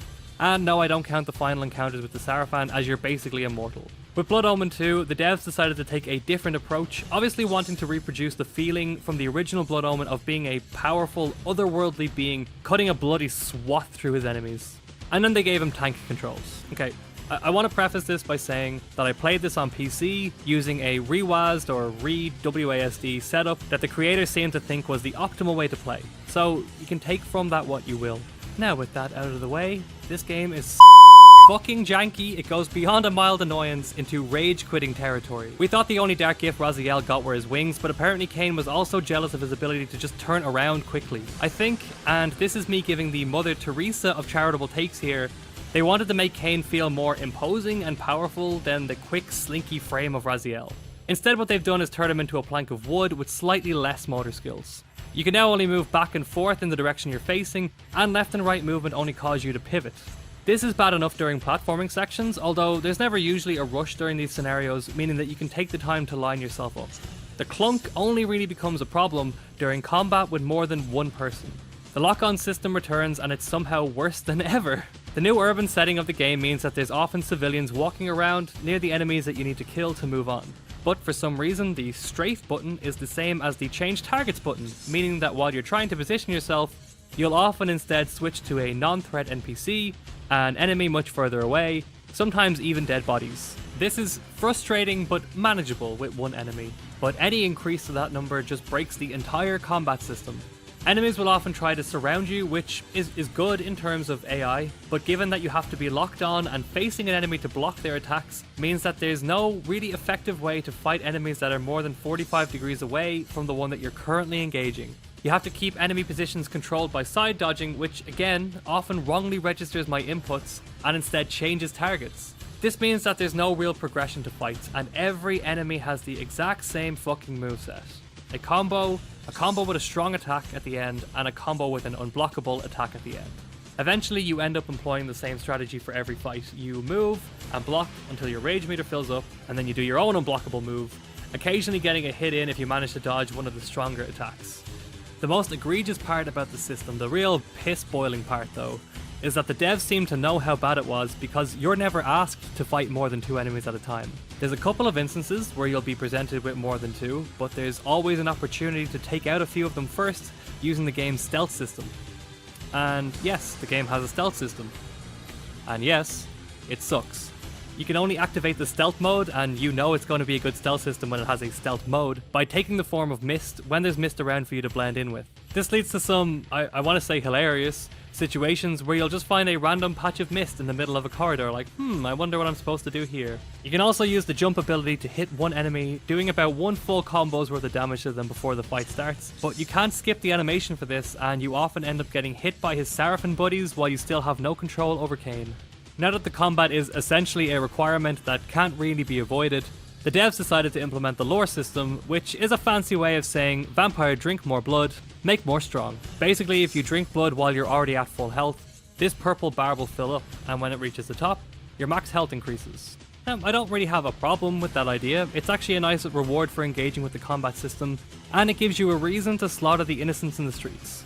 Sorry, another reason, you twisted fuck. Lowly civilians only have a few drops to lend you and are good for a quick snack to refill your health, but the real prizes are the beefier enemies later on in the game. The problem is that the animation to drink takes forever and you're vulnerable while it's happening. The amount of health or lore you replenish is tied to how long the animation takes to resolve, with some enemies taking a full 5 seconds to exsanguinate completely. And you're going to be doing this a lot. Speaking of slow, painful deaths involving having your life essence drained from you, let's talk about the puzzles in this game. The vast majority involve directing the flow of the green glyph energy from one conduit to another to open doors and lower platforms. It's pretty standard stuff. The complexity of the puzzles themselves never really go beyond follow the pipe and press the button, but the devs decided that this magical energy is some kind of a sludge, as it takes so long for it to move along the pipe. There's only one puzzle in the game that really requires you to change the direction on the fly, so I don't know why it takes so long on all the circuits in the game. Everything in this game just feels like padding, from the animations to the unnecessary micro-waiting. It feels like it was put there to make the game last for around 10 hours. And considering the cutscenes alone in the game make up about an hour and a half, that's not a good sign. The one praise I have for the game are the boss fights. Actually no, I have like 1.5, because the first piece of praise I want to give it is this pretty cool reference to the first Blood Omen game. Please, Somebody help me, please! Help me! Help! Please, help me! Somebody help me, please! And the boss fights are like at least half as cool as that. When Kain awakens from his torpor, he finds that a number of his most powerful vampire lieutenants have defected to the Sarafan. These vampires have developed new dark gifts over the years, and by killing them, Kain can absorb their powers for his own use. The method of killing these bosses changes from fight to fight, usually with some kind of a catch or a knack to beating them. I actually think these fights still leaned too heavily into using the game's fighting mechanics, but ultimately you'd still have to move your character, I guess, so there's really no way of getting around the problem entirely. In terms of the presentation for the game, the aesthetics and the visuals are kind of all over the place. The industrial style of Meridian City is a nice change and really sells the kind of police-state tyranny that the world seems to be living under. The graphics themselves, however, are such a step back, I have to wonder if this game was originally planned as a PS1 sequel to Blood Omen. Kain looks alright, not as flat as he did in Soul Reaver 1, but a definite downgrade from Soul Reaver 2. The supporting cast just look off, however. The vampire who finds Kain, Uma, has these weird circles that are so unrefined I have no idea if it's supposed to be tattoos or hair. And Vorador has lost all of his wizened features, and he now just looks like a lizard had sex with Nosferatu. And don't even get me started on the humans. I'm pretty sure the vampires and the Sarafan should get together and stop the very obvious body snatcher invasion that's currently turning everyone into these creepy bug-eyed replicants. Seriously, the shifting mechanics from Soul Reaver 1 were a fucking technical marvel at the time. How did you go from that to this? And then we have the true disgrace, the final shit-covered nail in the coffin. The voice acting here is so amateurish and flat, like, have these people played the other games in the series? Simon Templeman carries this game, and even then, the dialogue that they give him is so generic. Everything that comes out of his mouth is just, wah, I used to be top vampire. Tell me where to go to kill Badman. His usual contemplative musings are almost non-existent here. If nothing else, this game could have been a really interesting character study into what made Kain who he is, and maybe given us an insight into how he would eventually become the vampire that we see in Defiance. Instead, Kain is a bland character who doesn't actually affect the plot in any way, and not in the slave to destiny kind of way that the games like to toy with, just a completely ineffectual kind of way. He's always doing someone else's bidding, even if, I suppose, it's for his own gains. The other games in the Legacy of Kain series often made you ask questions about what was happening, who's behind this grand scheme, and how the characters are going to solve this seemingly insurmountable problem. The only question that Blood Omen 2 makes you ask is why? Why did they turn Kain into an M4 Sherman? Why does everyone look like that? Why doesn't Kain autoface people when he's blocked? Why did Kain go to war in a gimp suit but undercover in a full suit of armor? Why is Kain so emo in this? Why does no one point out that the Sarafan Lord clearly isn't human? And the biggest question of them all, why couldn't these plot details been revealed in a more eloquent way through dialogue in Defiance? Let's move on to plot. When you have destroyed him, you can continue your ascent to power, restore your army, and rule the land at last. Does the lust for vengeance and power no longer stir you? As mentioned before, Blood Omen 2 takes place in an altered timeline where Kain still destroyed the pillars due to his refusal to sacrifice himself. However, this time the humans managed to all but destroy the invading vampire army, with Kain being struck down and losing the Soul Reaver blade. Awakening to a world now under tyrannical control by the Sarafan Order, although still not quite as bad as the town that I live in because people are actually allowed to go out at night. Kain finds a group of vampire resistance fighters led by none other than Vorador, who seems to be the one siring all of the fledglings for Kain's army. Just a quick nitpick here, they obviously brought Vorador back to sort of set up a mystery that would later go on to be answered, but the reason that he's alive actually got cut from Defiance, and then obviously there was never another sequel, so canonically there's no explanation for why he's currently alive.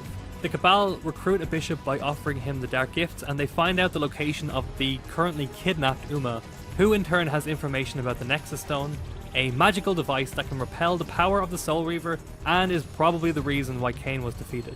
Kain heads out to find the stone and is confronted by one of his old lieutenants who had betrayed him, Sebastian. In his dying breath, Sebastian tells Kain of an ancient device that the Sarafan plan to use, and Kain sets out to find an entity known as the Seer. Taking the form of a creature like nothing Kain had ever seen, the Seer gives Kain the power to enter the device before the Sarafan show up. The Seer, seemingly sacrificing herself, teleports Kain to the device where he meets the Beast. The Beast seems to be powering the device itself, but more importantly, also seems to know Kain. At the Beast's behest, Kain sets out to the Eternal Prison, which is hands down probably the coolest place in this entire game, and I really wish that it was more explored in the other games. Here, souls are tortured for nearly all of eternity until they've paid for their sins. Kain finds the Builder, a member of the Hilden race and creator of the device. And finally, the main plot is revealed. The Hilden were a race trapped in the Demon Realm, an alternative dimension behind the Pillars, but due to the paradox in Soul Reaver 2, managed to escape as the Pillars fell. There is another creature known as the Mass, which has the ability to kill any living creature with a thought, and the Hilden plan to use this device to wipe out all non-Hilden life in Nosgoth by attuning the Mass to Hilden DNA, thereby protecting them. However, if exposed to Hilden blood, the device will become useless. In a rare act of compassion, Kain kills the Builder, putting him out of his misery, and absorbs his essence, before travelling into the device. Back in the Beast's chamber, it's revealed that the Beast was actually Janos Audron, who joins Kain and the rebels. This is where the timelines get a little muddy, and if you're not a fan of circular loops in stories, this one may annoy you, but I won't spoil that until the final video. Janos tells Kain if they can destroy the Hilden Gate, which the Hilden used to escape the Demon Realm, all of the Hilden in Nosgoth will be destroyed. Uma betrays you to introduce a contrived emotional moment, and Kain manages to lower the shield protecting the Hilden city, allowing Janos and Vorador to teleport in before promptly getting their asses handed to them by the Sarafan Lord. Kain and the Sarafan Lord fight, with Kain not being able to defeat the might of the Sarafan Lord, and the Sarafan Lord not being able to destroy Kain because of the protection that the Nexus Stone gave him from the Reaver. Kain decides to risk his life by casting the stone into the gate, breaking the Hilden connection to Nosgoth and destroying them all, and weakening the Sarafan Lord at the same time. In the ensuing struggle with Kain now on the back foot, Janos intervenes, being cast into the Demon Realm himself, but allowing Kain to retrieve the Soul Reaver.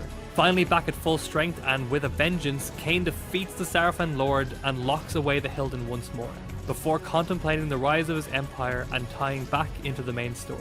Even a rock this big can't fully divert the flow of time, it seems. And so ends this little vignette in the Legacy of Kain series. An interesting look at the time between Kain's initial rise and his eventual empire, while also twisting the timeline to show some unexpected occurrences. The game also reveals the identity of one of the main antagonists and acts as the closest thing we're going to get to an ending in this series. And I know you're probably thinking that's a strange thing to say, but it will all become clear when we discuss the sequel. As its own self-contained story, the plot of this game is okay, but ultimately it devolves into a number of MacGuffin chases. The bad guys' plans are pretty much all set in motion from the beginning of the game, and Kain just kind of uncovers and dismantles them one by one. The trademark twists the series is known for never really manifest, apart from Uma's betrayal, but again, this seems so tacked on that it lost the clearly intended emotional weight. The big reveal here is that the race that the ancient vampires locked away behind the pillars are the Hilden, which Kain alluded to at the end of Soul Reaver 2. Strange then that their threat is kind of neatly wrapped up by the end of this game. I understand that Kain probably wanted to avoid these events happening, but ultimately he would have known that he'd pretty much already solved the problem in his own past. The one mystery I do like, and truly didn't expect my first time playing through the game, is the fate of Janos Audron. In the timeline, this game is set after we last saw him in Soul Reaver 2, which raises questions about how he survived, did Raziel manage to revive him, and how did he end up in the situation that he finds himself in. We also witness his eventual end, and this lends a sadness to the rest of the interactions that you have with him in the next game. Ultimately, in the grand scheme of the Legacy of Kain games, I don't really know what the point of Blood Omen 2 is. The stories told within the game are good, but I can't help but wonder if they would have been better told through dialogue in Defiance. Having a disoriented Kain trying to sort through the old and new memories of his life, having conflicting accounts for the characters he meets in Defiance could have been such an interesting consequence for messing with the timeline to the extent that he had. I also lament the idea that it might have freed up resources to make the sequel to Defiance that we all wanted, but I digress. There were cities to be rebuilt, and order to be restored, and a new rule. My rule would then begin. To the victor go the spoils. At last, Nosgoth would be mine. There is no such thing as true perfection. The concept itself is flawed. It's a lot like the concept of infinity. It's an all-encompassing term that definitionally has to contain its own antithesis within it. The perfection paradox states that perfection must contain flaws in order for it to progress. But this flies in the face of the completeness that a term like perfection seems to imply.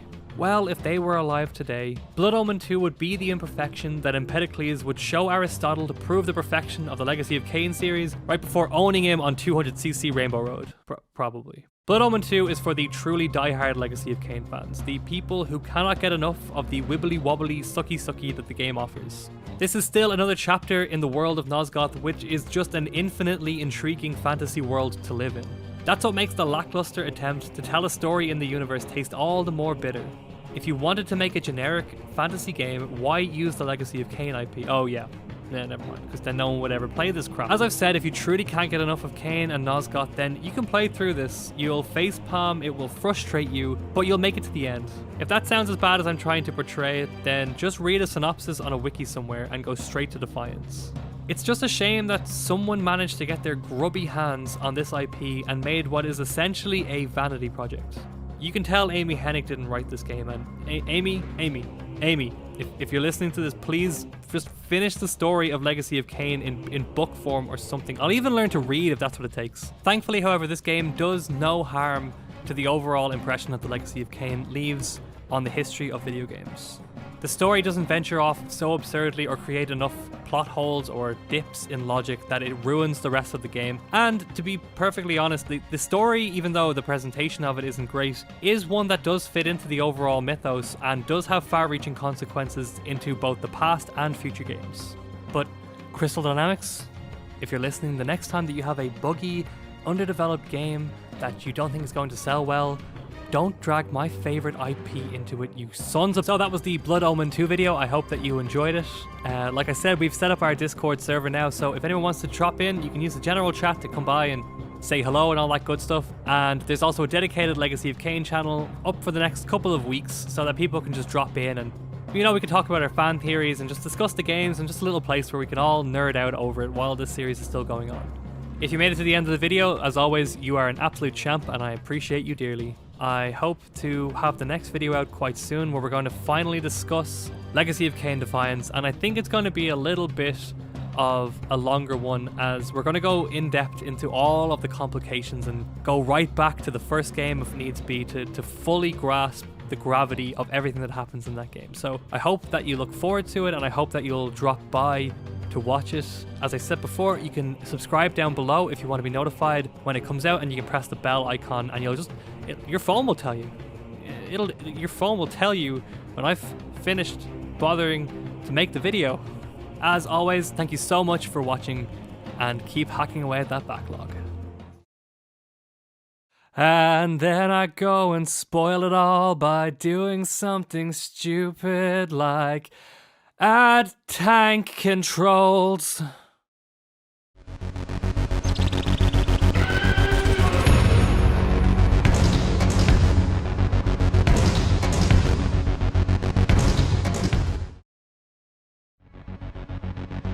Given the choice, whether to rule a corrupt and failing empire, or to challenge the fates for another throw, a better throw against one's destiny, what was a king to do? But does one ever truly have a choice? One can only match, move by move, the machinations of fate, and thus defy the tyrannous stars.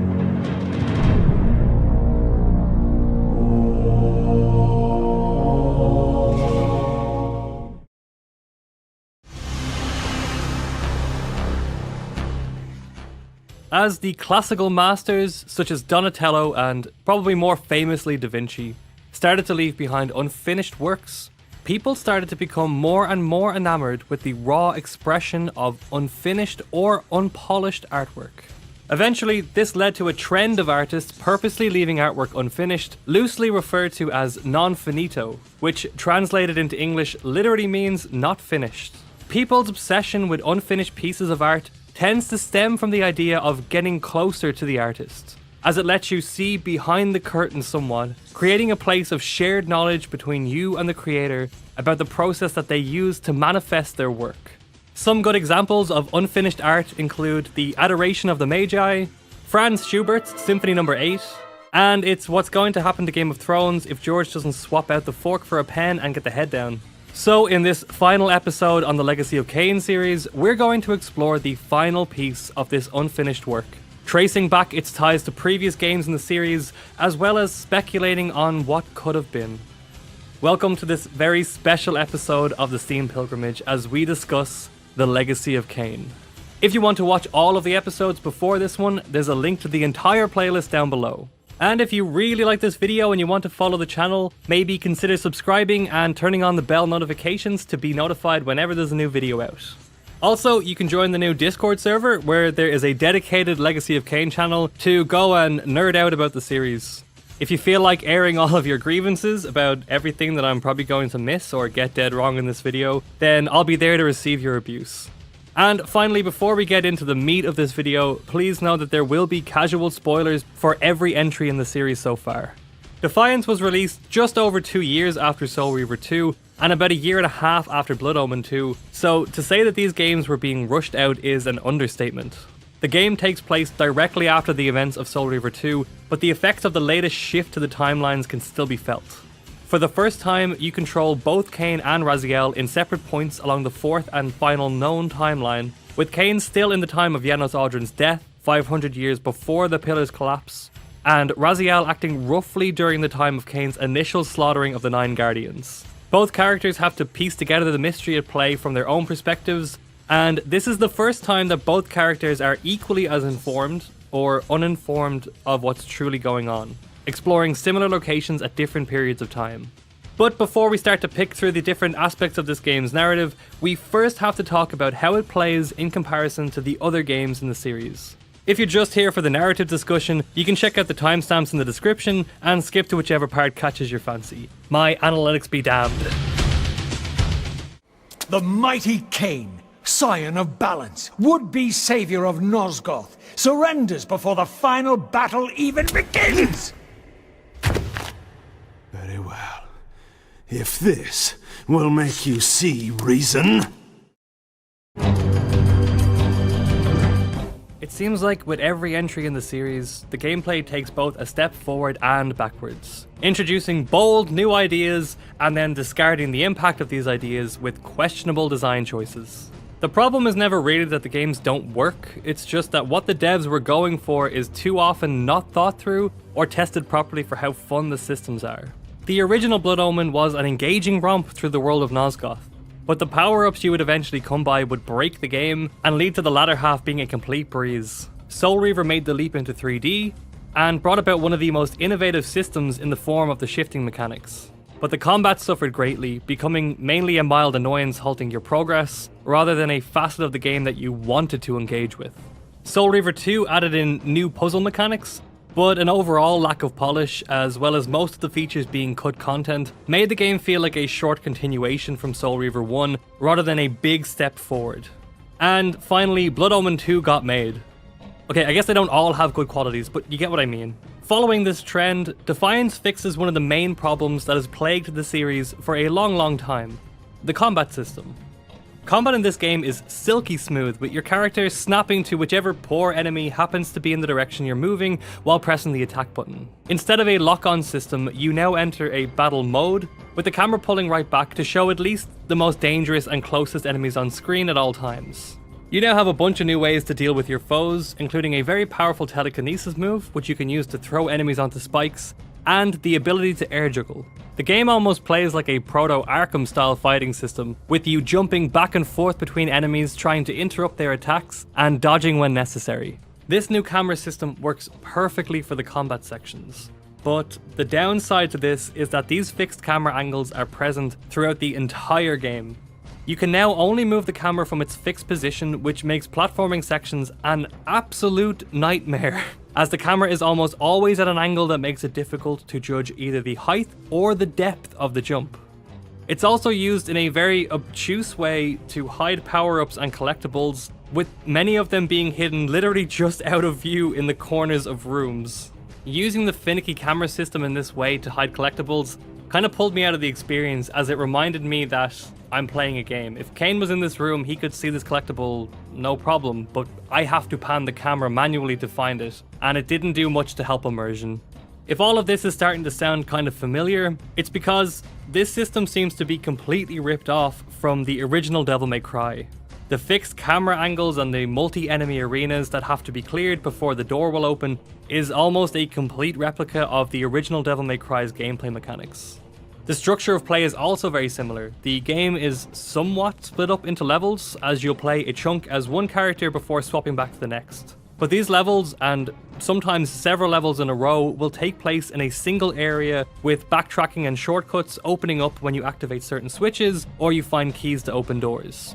You'll have to keep an eye out for the emblems and symbols and remember where you found these later on when it's time to backtrack with the required item in tow. And if you think I'm exaggerating the similarities between the two games, here's Kain's version of High Time, and here's Raziel performing Dante's signature Stinger move. Defiance is the first game where you can control both Kain and Raziel, and it's slightly disappointing how similar both of these characters control, with very few differences in the way that they interact with the world. As far as the fighting goes, the two have an almost identical moveset, but their animations are varied enough that they feel distinct to play. Kain is an upright duelist who relies on his ability to take the form of mist to dodge his enemies, while Raziel is as slinky and nimble as ever, and instead acrobatics his way around the place, flipping and weaving through attacks. But the moves that you start with, as well as the moves that you unlock later on, are the same for both characters, at least in function. They'll both learn quick strikes and air juggles, and Raziel even develops Kain's telekinesis towards the end of the game. The main differences are the Reaver powers that you unlock as you progress. Both protagonists find forges or relics to upgrade their respective versions of the blade, and through fighting enemies without taking hits themselves, can fill up their blood or soul meter. Once it's full, you just hold the attack button until you unleash your ultimate move, which for Raziel is usually some kind of an elemental effect depending on your currently equipped Reaver, and for Kain it's usually some kind of dimension bending effect like slowing time or teleportation. When it comes to exploration, the main difference between the two is Raziel's ability to enter the spirit realm. The same environmental distortions occur as in previous games when shifting to a different plane, and Raziel has to be in a spectral realm to pass through certain barriers, a feat that Kain can accomplish using his mist form. Instead of simply finding a conduit to the material realm, Raziel now has to find a body to inhabit to return to the land of the living. This is functionally the same as before, but I did think it was a cool explanation for how he's still able to shift back even though Daddy's squid face is mad at him right now. The Reaver puzzles have been dumbed down slightly as you can now just switch Reavers at will instead of having to juggle them through the use of fountains, but the shifting mechanic is still used in some interesting ways. Problem with this is that it leaves Kain's sections feeling a bit stale in comparison. His special ability is the telekinesis that he learned from the Seer in Blood Omen 2. You use this to make paths for yourself by breaking rubble, but it's not nearly as fun or imaginative as Raziel's shift. And yet, the gravitas that Kain has as a character, and the weighty feeling of his animations still made me look forward to his sections the most. Maybe just because it's nice to see them breathe some unlife back into his character after Blood Omen 2. So the gameplay for Defiance is a bit of a mixed bag, but if you've been following this series, you'll notice that this is sort of a trend with these games. But for me at least, Defiance has the best gameplay in the series for one simple reason, and it's the combat. The controls are responsive and tight, and even if the combat system is derivative, at least it's ripping off the best in the business. I just don't get the decision to keep so much focus on the platforming sections if they were going to introduce this fixed camera system. Surely a hybrid between the two would have been easy to design, with the camera just sticking to your character's back during exploration, and then when you press the combat button, the camera would pull back and fix it to a certain point while you fight. Almost all of the combat takes place in these set arenas, so it wouldn't have been hard to just give each of these arenas a set point for the camera to hang out while you're fighting. But as it stands, the responsiveness of the controls does make up for the mild annoyance, if only for the simple fact that my heart no longer sinks every time I'm forced into combat, unlike pretty much every other game in the series. Fighting felt fun and necessary 90% of the time, instead of just being the barrier to my next bit of lore. In their defeat, the vampires' enemy retaliated with a terrible curse, afflicting the vampires with a bloodthirst that turned their once noble race into ravenous predators. This curse plunged the vampires into despair and apparently drove many to madness and self-annihilation. What was it that so devastated them that they were driven to suicide? Man, the PS2 was probably the best console ever released in terms of sheer improvement over its predecessors. It went from the blocky polygons of the PS1 era all the way to the sheer beauty of something like Final Fantasy X with its gorgeous pre-rendered cutscenes and in-game graphics. And Defiance is a game that shows off the true technical marvel that was the PS2. And while I'm fully aware that I'm now playing the game on a PC at 1080p and 60 frames per second, the game is still very, very impressive looking. The texture work, the character modeling, and the vistas that you can catch as you peer off at your next destination all have levels of detail that really should not have been allowed at the time. I also found the game to run incredibly well compared to the others in the series. The straight out of the box Steam version ran smoothly with no crashes or weird bugs, and the reWASD configuration that I downloaded for the game worked perfectly. But even more impressive than the graphical fidelity was the attention to detail paid to make sure that the art styles were consistent across every game in the series. This is something that fans of the entire series will appreciate, especially if, like me, you're playing the games back to back. The first area of the game, the Sarafin Stronghold, is instantly familiar from the stone walls and the banners, even including some of the geometry from your visit in Soul Reaver 2. But the new areas that they add all feel like they piece together naturally. The same goes for somewhere like Vorador's mansion. Man, the last time we were here was back in the two-dimensional world of Blood Omen, and yet the creators have nailed the feeling of this foreboding gothic mansion nestled away in the swamps of Nosgoth. And finally, the best part of any Legacy of Kain game, the voice acting is back in top form after the rather shaky and uninspired performances of Blood Omen 2. Simon Templeman's range as Kain is unmatched in the video game world, starting as a brash, headstrong young noble, corrupted by the madness of the Pillar Guardians, all the way to the contemplative, sorrowful and tortured rebel against destiny that he's become. His genuine care and love for Raziel is incredibly heartwarming, at times even putting Raziel's safety over his own mission.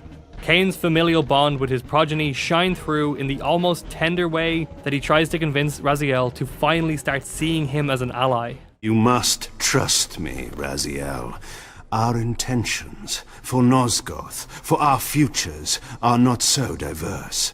Michael Bell's Raziel returns as a truly tortured soul, beaten down by the inevitability of his fate. His delivery is brash and soaked in rage at his inability to predict and evade the schemes of those who would try to manipulate him. After 2 games, he's still in the dark about what's truly going on, leading him to doing some very foolish things, and you can feel the frustration driving his actions and choices. I'm not who you think I am, nor is this a benevolent act. I have questions that apparently you alone can answer.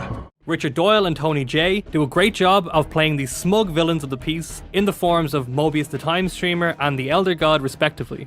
You can hear the tinge of desperation in their voices as they try to sell the idea that they have everything under control, even though they know that their plans are still subject to foiling for as long as the 2 Guardians are free to move around. They play a smaller part overall on screen, but the effects of their actions can be seen, giving them this omnipresent allure as antagonists. And finally, Paul Lukather and René Auberjonois, whose name I've just butchered, do a fine job in their supporting roles as Vorador and Janos Audrin. Vorador is currently in his pre-Blood Omen 2 days, and so he still has a bit of edge to him, seeing the world as a fruitless place as the vampire purges all but destroy his entire race around him. And Janos' desperation and confusion upon his resurrection, as well as the knowledge of his eventual doom in Blood Omen 2, gives his interactions a much needed emotional weight that I felt he was sorely missing in the other games. So now that we've talked about the game from a technical point of view, let's go and take a look at the unfinished masterpiece that is the story of Defiance and trace its impact all the way back through the other games in the series. Raziel, you have been misled. You are ordained by prophecy to wield the Reaver. And so I do, though not quite as you'd envisioned. Redeemer and Destroyer.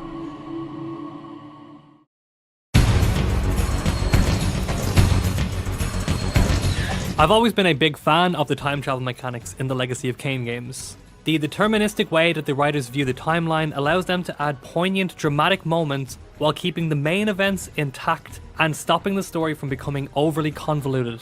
This can, however, make it difficult to remember which events are still relevant and have actually happened, so before we go into the story of Defiance, let's very quickly recap the events of the different timelines throughout the legacy of Kain. The first timeline takes place during most of Blood Omen 1.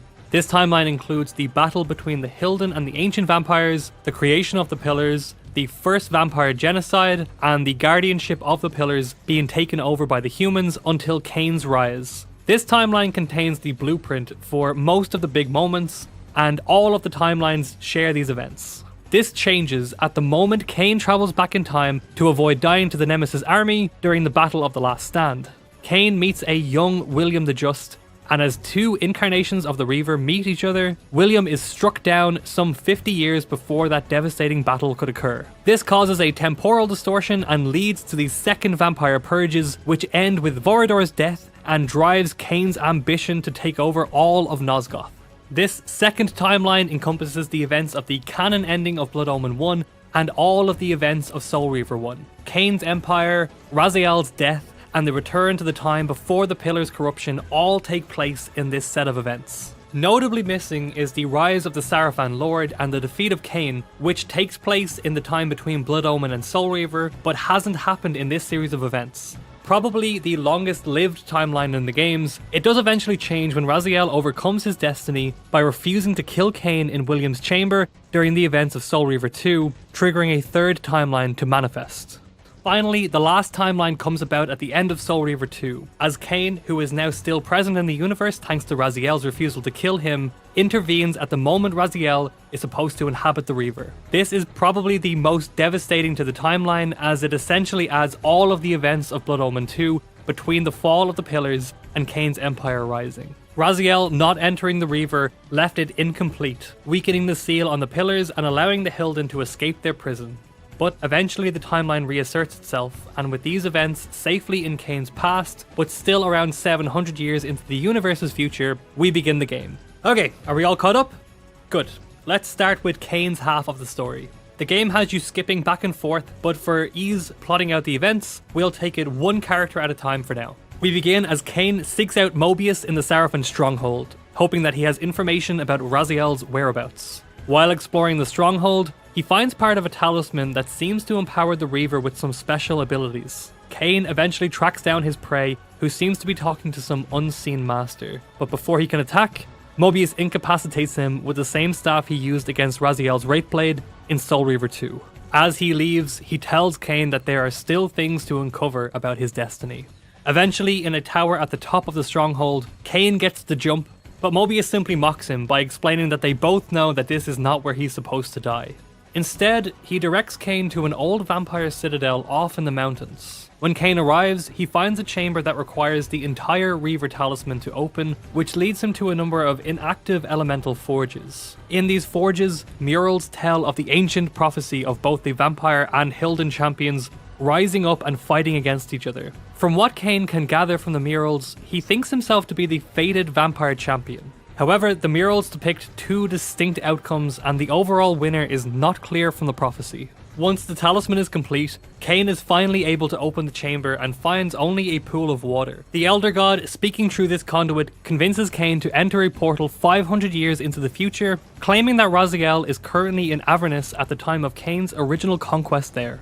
Meanwhile, 500 years later, Raziel is being held captive by the Elder God. Realizing that he is being used as a tool to help the parasitic creature, Raziel refuses to feed both him and his master. But the Elder God calls him out on his reluctance, claiming that his defiance He said it! is merely Raziel trying to escape his eventual fate as the Wraithblade. Emboldened by the taunts, he escapes the Elder God's lair and sets out to re-imbue the Reaver and find Vorador. Travelling to a number of elemental forges, Raziel finds more murals depicting the two champions and likens himself to the Hilden warrior, as their flaming sword looks similar to the spectral Reaver. He also finds the true curse laid upon the ancient vampires. The ancients were followers of the Elder God, who believed that their souls would return to the wheel when they died. The war between them and the Hilden seems to have been one of religious dispute, with the Hilden possibly looking for ways to extend their lives unnaturally and therefore offend the vampire's god. When they were banished, the Hilden cursed the ancient vampires with a bloodthirst and sterility, but most importantly, everlasting life. This trifecta meant that the ancient vampires could never return to the wheel, had to feed on humans to survive, and had to turn others into the abominations that they had become if they wanted to reproduce. This led many of the ancient race to commit suicide rather than offend their god, and the vampires who remained were tasked with maintaining the pillars to keep the portal to the Hilden realm sealed, becoming the first guardians. When one died, they would kidnap a human and turn them into a vampire in order for them to become the next eternal keeper. However, constantly being kidnapped and fed upon, eventually the humans rebelled, led by Mobius and Mortanius, but with the Elder God ultimately pulling the strings. Soon, all of the Guardians apart from Janos were killed and guardianship of the pillars fell to mankind. Raziel eventually finds Vorador's mansion and, in a crypt in the back, finds the sadomasochist hidden with the body of Janos Audrin, looking pretty fresh 500 years after his death. He explains that if Raziel can find the Heart of Darkness in Avernus Cathedral and return it to Janos' body, the vampiric granddaddy will be restored to life. Travelling there, he finds a cult worshipping a strange, deformed vampire, who Raziel finds out is his final brother Tyrell, pulled back in time from the era of Soul Reaver. After defeating him and gaining the power of telekinesis, Raziel confronts the leader of the congregation, Mortanius. This event takes place just hours before Kain would discover and fight him at the Pillars in Blood Omen 1. Mortanius admits to his part in the original rebellion against the vampires, and claims to have resurrected Kain to atone for his mistakes, using the Heart of Darkness itself, which still resides in Kain's body. Before Raziel can get all the answers from him, Mortanius shows signs of possession by the Dark Entity, which you fight at the end of Blood Omen, and leaves for the Pillars. As he tries to leave the cathedral, Kain intercepts Raziel and repeats his warning from Soul Reaver 2 to not resurrect Janos. With their relationship and the weight of the constant manipulation coming to a boiling point, the two fight, with Kain gaining the upper hand momentarily. But in a moment of realization, Kain admits he doesn't actually know the location of the Heart of Darkness, which Raziel quickly fixes by tearing it from his chest and kicking him into a portal to the demon realm. With Kain seemingly dead, Raziel returns to revive Janos, and the two make their way to the vampire citadel. Janos tells Raziel to go to the Elder God's chamber, and there he finds a final Reaver forge. After a quick spat with the Elder God, he is able to give the Reaver its final enhancement, and at this moment, Ariel appears, telling Raziel that she and all the other Balance Guardians have joined to find a way to purify the Reaver. This purified Reaver must be wielded by the Scion of Balance, but all signs point to this being Kain and not Raziel. Upon returning to Janos, we see the moment of Kain's decision to not sacrifice himself as the pillars collapse far off in the distance. At this moment, it's revealed that the dark entity Kain fought was actually the Hilden Lord, and after his defeat and the pillars collapsing, he's able to summon enough strength to possess Janos' body. Raziel fights his former brethren, but can't bring himself to deliver the fatal blow. Taking advantage of his hesitation, the Hilden Lord strikes Raziel's physical body down, leaving to take Janos' vessel to fuel the device in Blood Omen 2, and forcing Raziel's spirit to return to the Elder God's chamber to be held captive once more. Over in the demon realm, Kain awakens with the worst case of heartburn ever conceived, but luckily for him, a big old portal to Nosgoth has just opened, and he heads back to the vampire citadel, hoping to find Raziel. With the path to the Elder God's chamber now open, Kain finds Mobius once again talking to some invisible entity, bragging about Kain's death. Even when stabbed, he tells Kain that he still cannot die, as his god will simply resurrect him. However, as he enters the spirit realm, he's met by Raziel, who stabs him with the purified Reaver, allowing him to see his god for the first time, horrified at his deity's true nature. With the realization of how the Reaver works, and all the revelations he's made, Raziel realizes that he is in fact both the Hilden and Ancient Vampire Champion, an amalgamation of the two meant to aid the Scion of Balance to defeat the Elder God. Using Mobius' body to return to the physical world, he tricks Kain into stabbing him with the Reaver blade. Raziel, finally accepting his fate, enters the blade and makes it whole, but at the same time imbues Kain's body with the purified Reaver. The Soul Reaver, pure of all corruption. This is what it is for. This is what I am for. The two become one. Both Soul Reavers together. and the Scion of Balance is healed. And I am not your enemy, not your destroyer. I am, as before, your right hand, your sword. No, Raziel. I'm not crying, you're crying. Now able to see and communicate with the Elder God, Kain confronts him, taunting that neither Kain nor Raziel can ever actually die. The Elder God responds by trying to bury Kain's body in the chamber, but Kain manages to escape. The game ends with him contemplating Raziel's sacrifice and thanking him for the first bitter taste of that terrible illusion. Hope.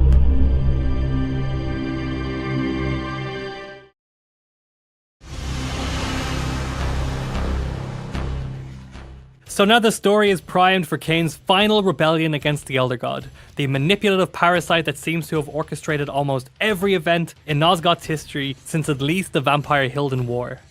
A conclusion of epic proportions that we're never going to get to see.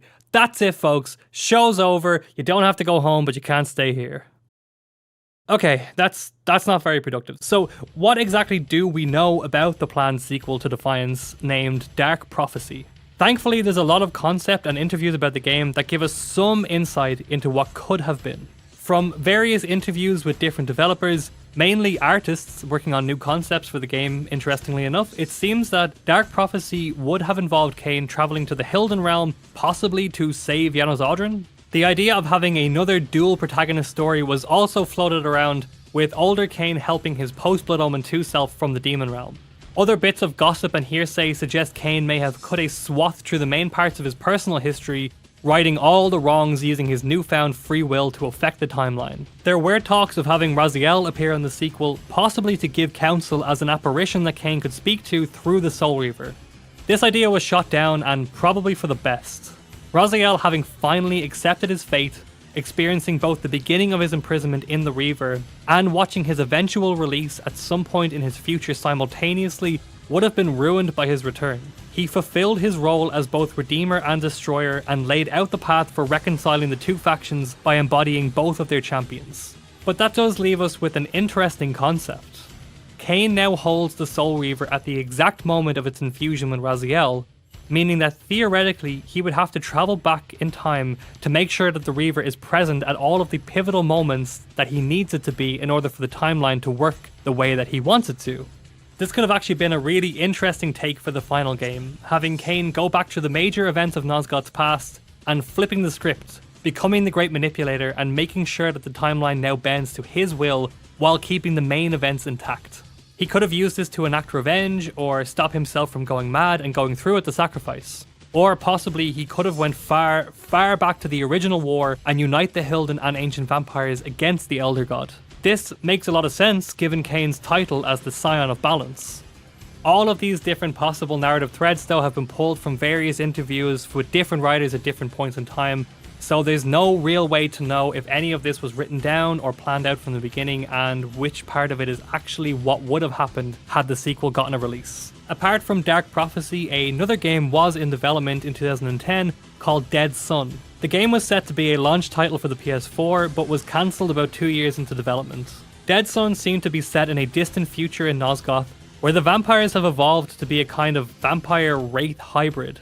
After a strange occurrence, one of these new vampires named Kain kills a human named Asher and their souls become intertwined.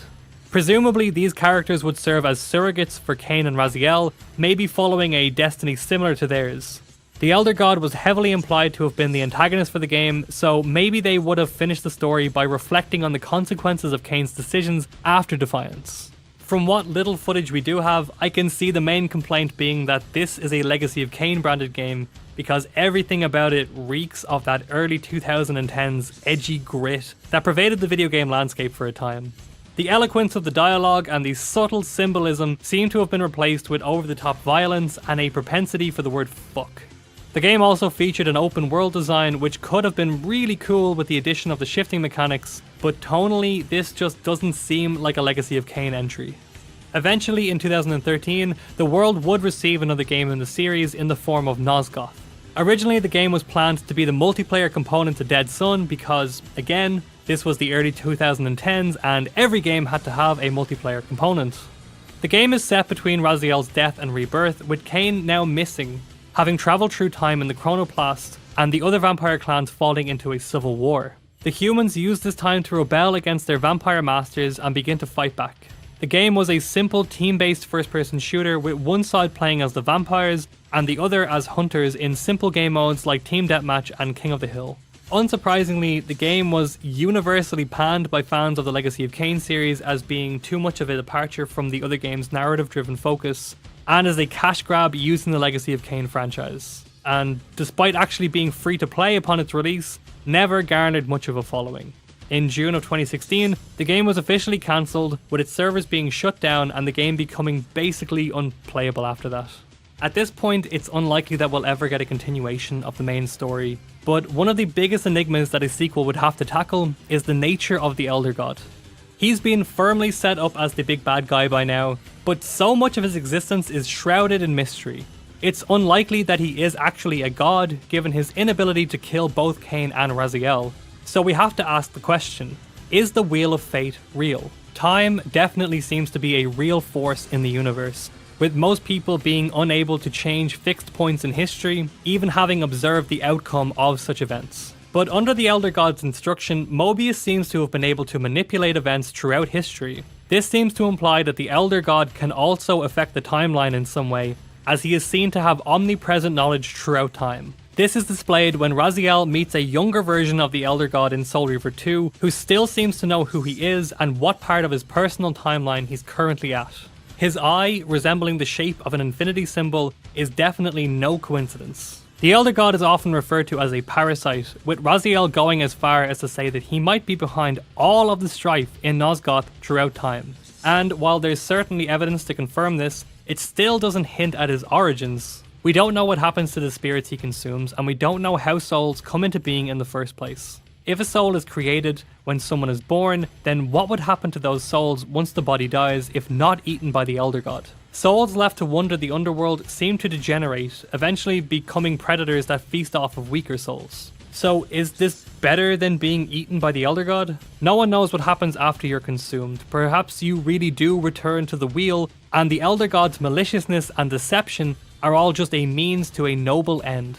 Or maybe it's both, with the Elder God's sadistic personality being separate from the fact that the nature of his existence is necessary for the world to work, and he's just personally kind of a dick. Unfortunately, we're never going to find out the answer to this question, so for now we have to treat him as simply being some sort of primordial Lovecraftian being beyond our comprehension. And maybe that's how it would have stayed had there been a sequel, but there's too many questions about the true role of the Elder God and about the way Nosgoth would function without him to simply leave this open to interpretation. Back in my Blood Omen 2 video, I said that the ending to that game is the closest we'll ever have to an ending for the series, and here's why I see it that way. Defiance ends at around the same time as the original Blood Omen, which means Blood Omen 2 is just around the corner. But we already know from having played that game that the Hilden Lord is defeated and the threat of the Hilden returning is closed. As time moves on like an unstoppable river, we can also assume that everything that happens after Blood Omen 2 happens almost identically, as time abhors a paradox, and will struggle to keep as many events intact as possible. So really, the Hilden threat that was the major looming problem associated with the fall of the Pillars has already kind of been fixed. The land still rots and the Elder God is still a problem, but the most immediate threat to Nosgoth will be taken care of as long as Kain doesn't mess things up again. So, is there a future for Nosgoth and the Legacy of Kain games? And what forms could it take? Obviously, the main problem as it stands right now is that the entire narrative takes place in a very particular medium, and converting it to something else, such as a TV series, would probably involve retelling everything that's already happened. This isn't a terrible idea, but the fear is that they would condense everything down too much in order to get to the new aspects of the story, and that the new parts wouldn't feel deserved as they rushed to get there.